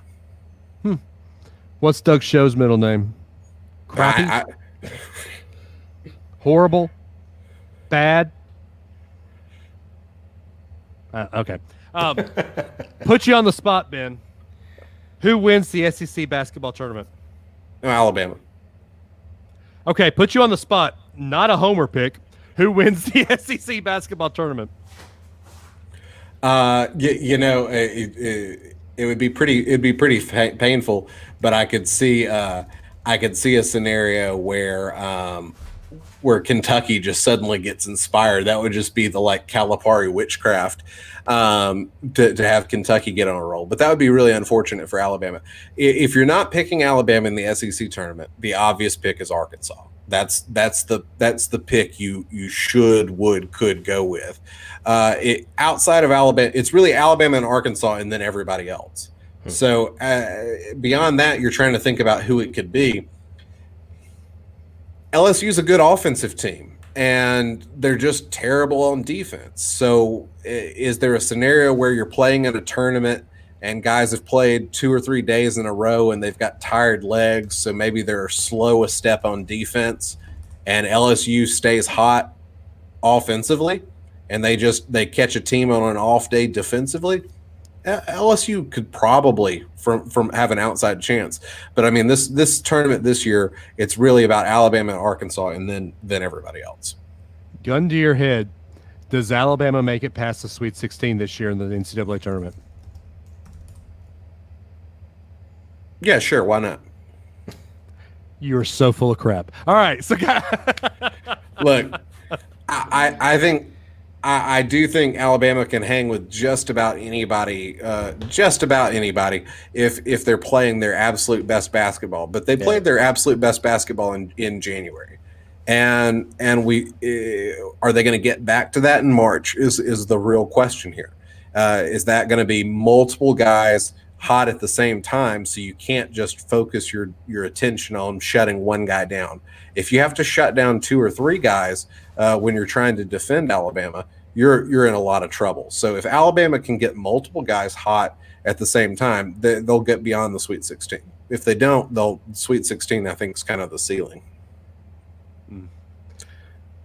But I think these guys know what's at stake, and I think they want this moment. And I also think that if we want to talk about versus February versus March, January and March, they're going to be way healthier than they were at any point in February. And I think, why couldn't you get back to that January form if everybody's healthy? If Jordan Bruner is starting and playing more minutes, and Herb Jones is healthy and playing more minutes and playing better just overall, staying out of foul trouble, going to the basket more, being smart about the shots he takes. I think if you can put multiple offensive possibilities out there, I think this team's got a very high ceiling. Herb Jones has to learn how to stay out of foul trouble. You're right. And failure, which he's done a great job in the last few games. He has, but also failure has to learn how to shoot away from Coleman Coliseum. Hey, look, Petty's been great. Petty's been great on the road this year. I don't know what you've been watching, but keep jinxing Petty. I appreciate it. Failure. All right. and by the way, have we re-signed Failure to the Braves? I don't think Nick Markakis is on the Braves anymore. You know, I should know that, but I don't know Markakis' status. I don't think he's with the Braves anymore. Are we cakesless? I think we have no more Failure on the Braves. Anyway, there's always room for more. We'll call Acuna Failure this year. Hey, my reverse jinx worked every other year, so why not? Oh my goodness. Mike Soroka and Ronald Acuna Jr. are failures this year. Yeah, if you can just make the best player in baseball even better, that'll be great. Mike Trout? Oof. Anyway, all right, guys. Wow. We will see y'all in 2 weeks. What a great way to spend 2.5 hours. Yeah, right? We'll see y'all in 2 weeks when next time you see us, we'll be doing the Disney theme park food bracket. Yummy. Yum. That sounds tasty. It does. All right, guys. We'll see y'all later. Bye, everybody. Thanks, guys. This was great.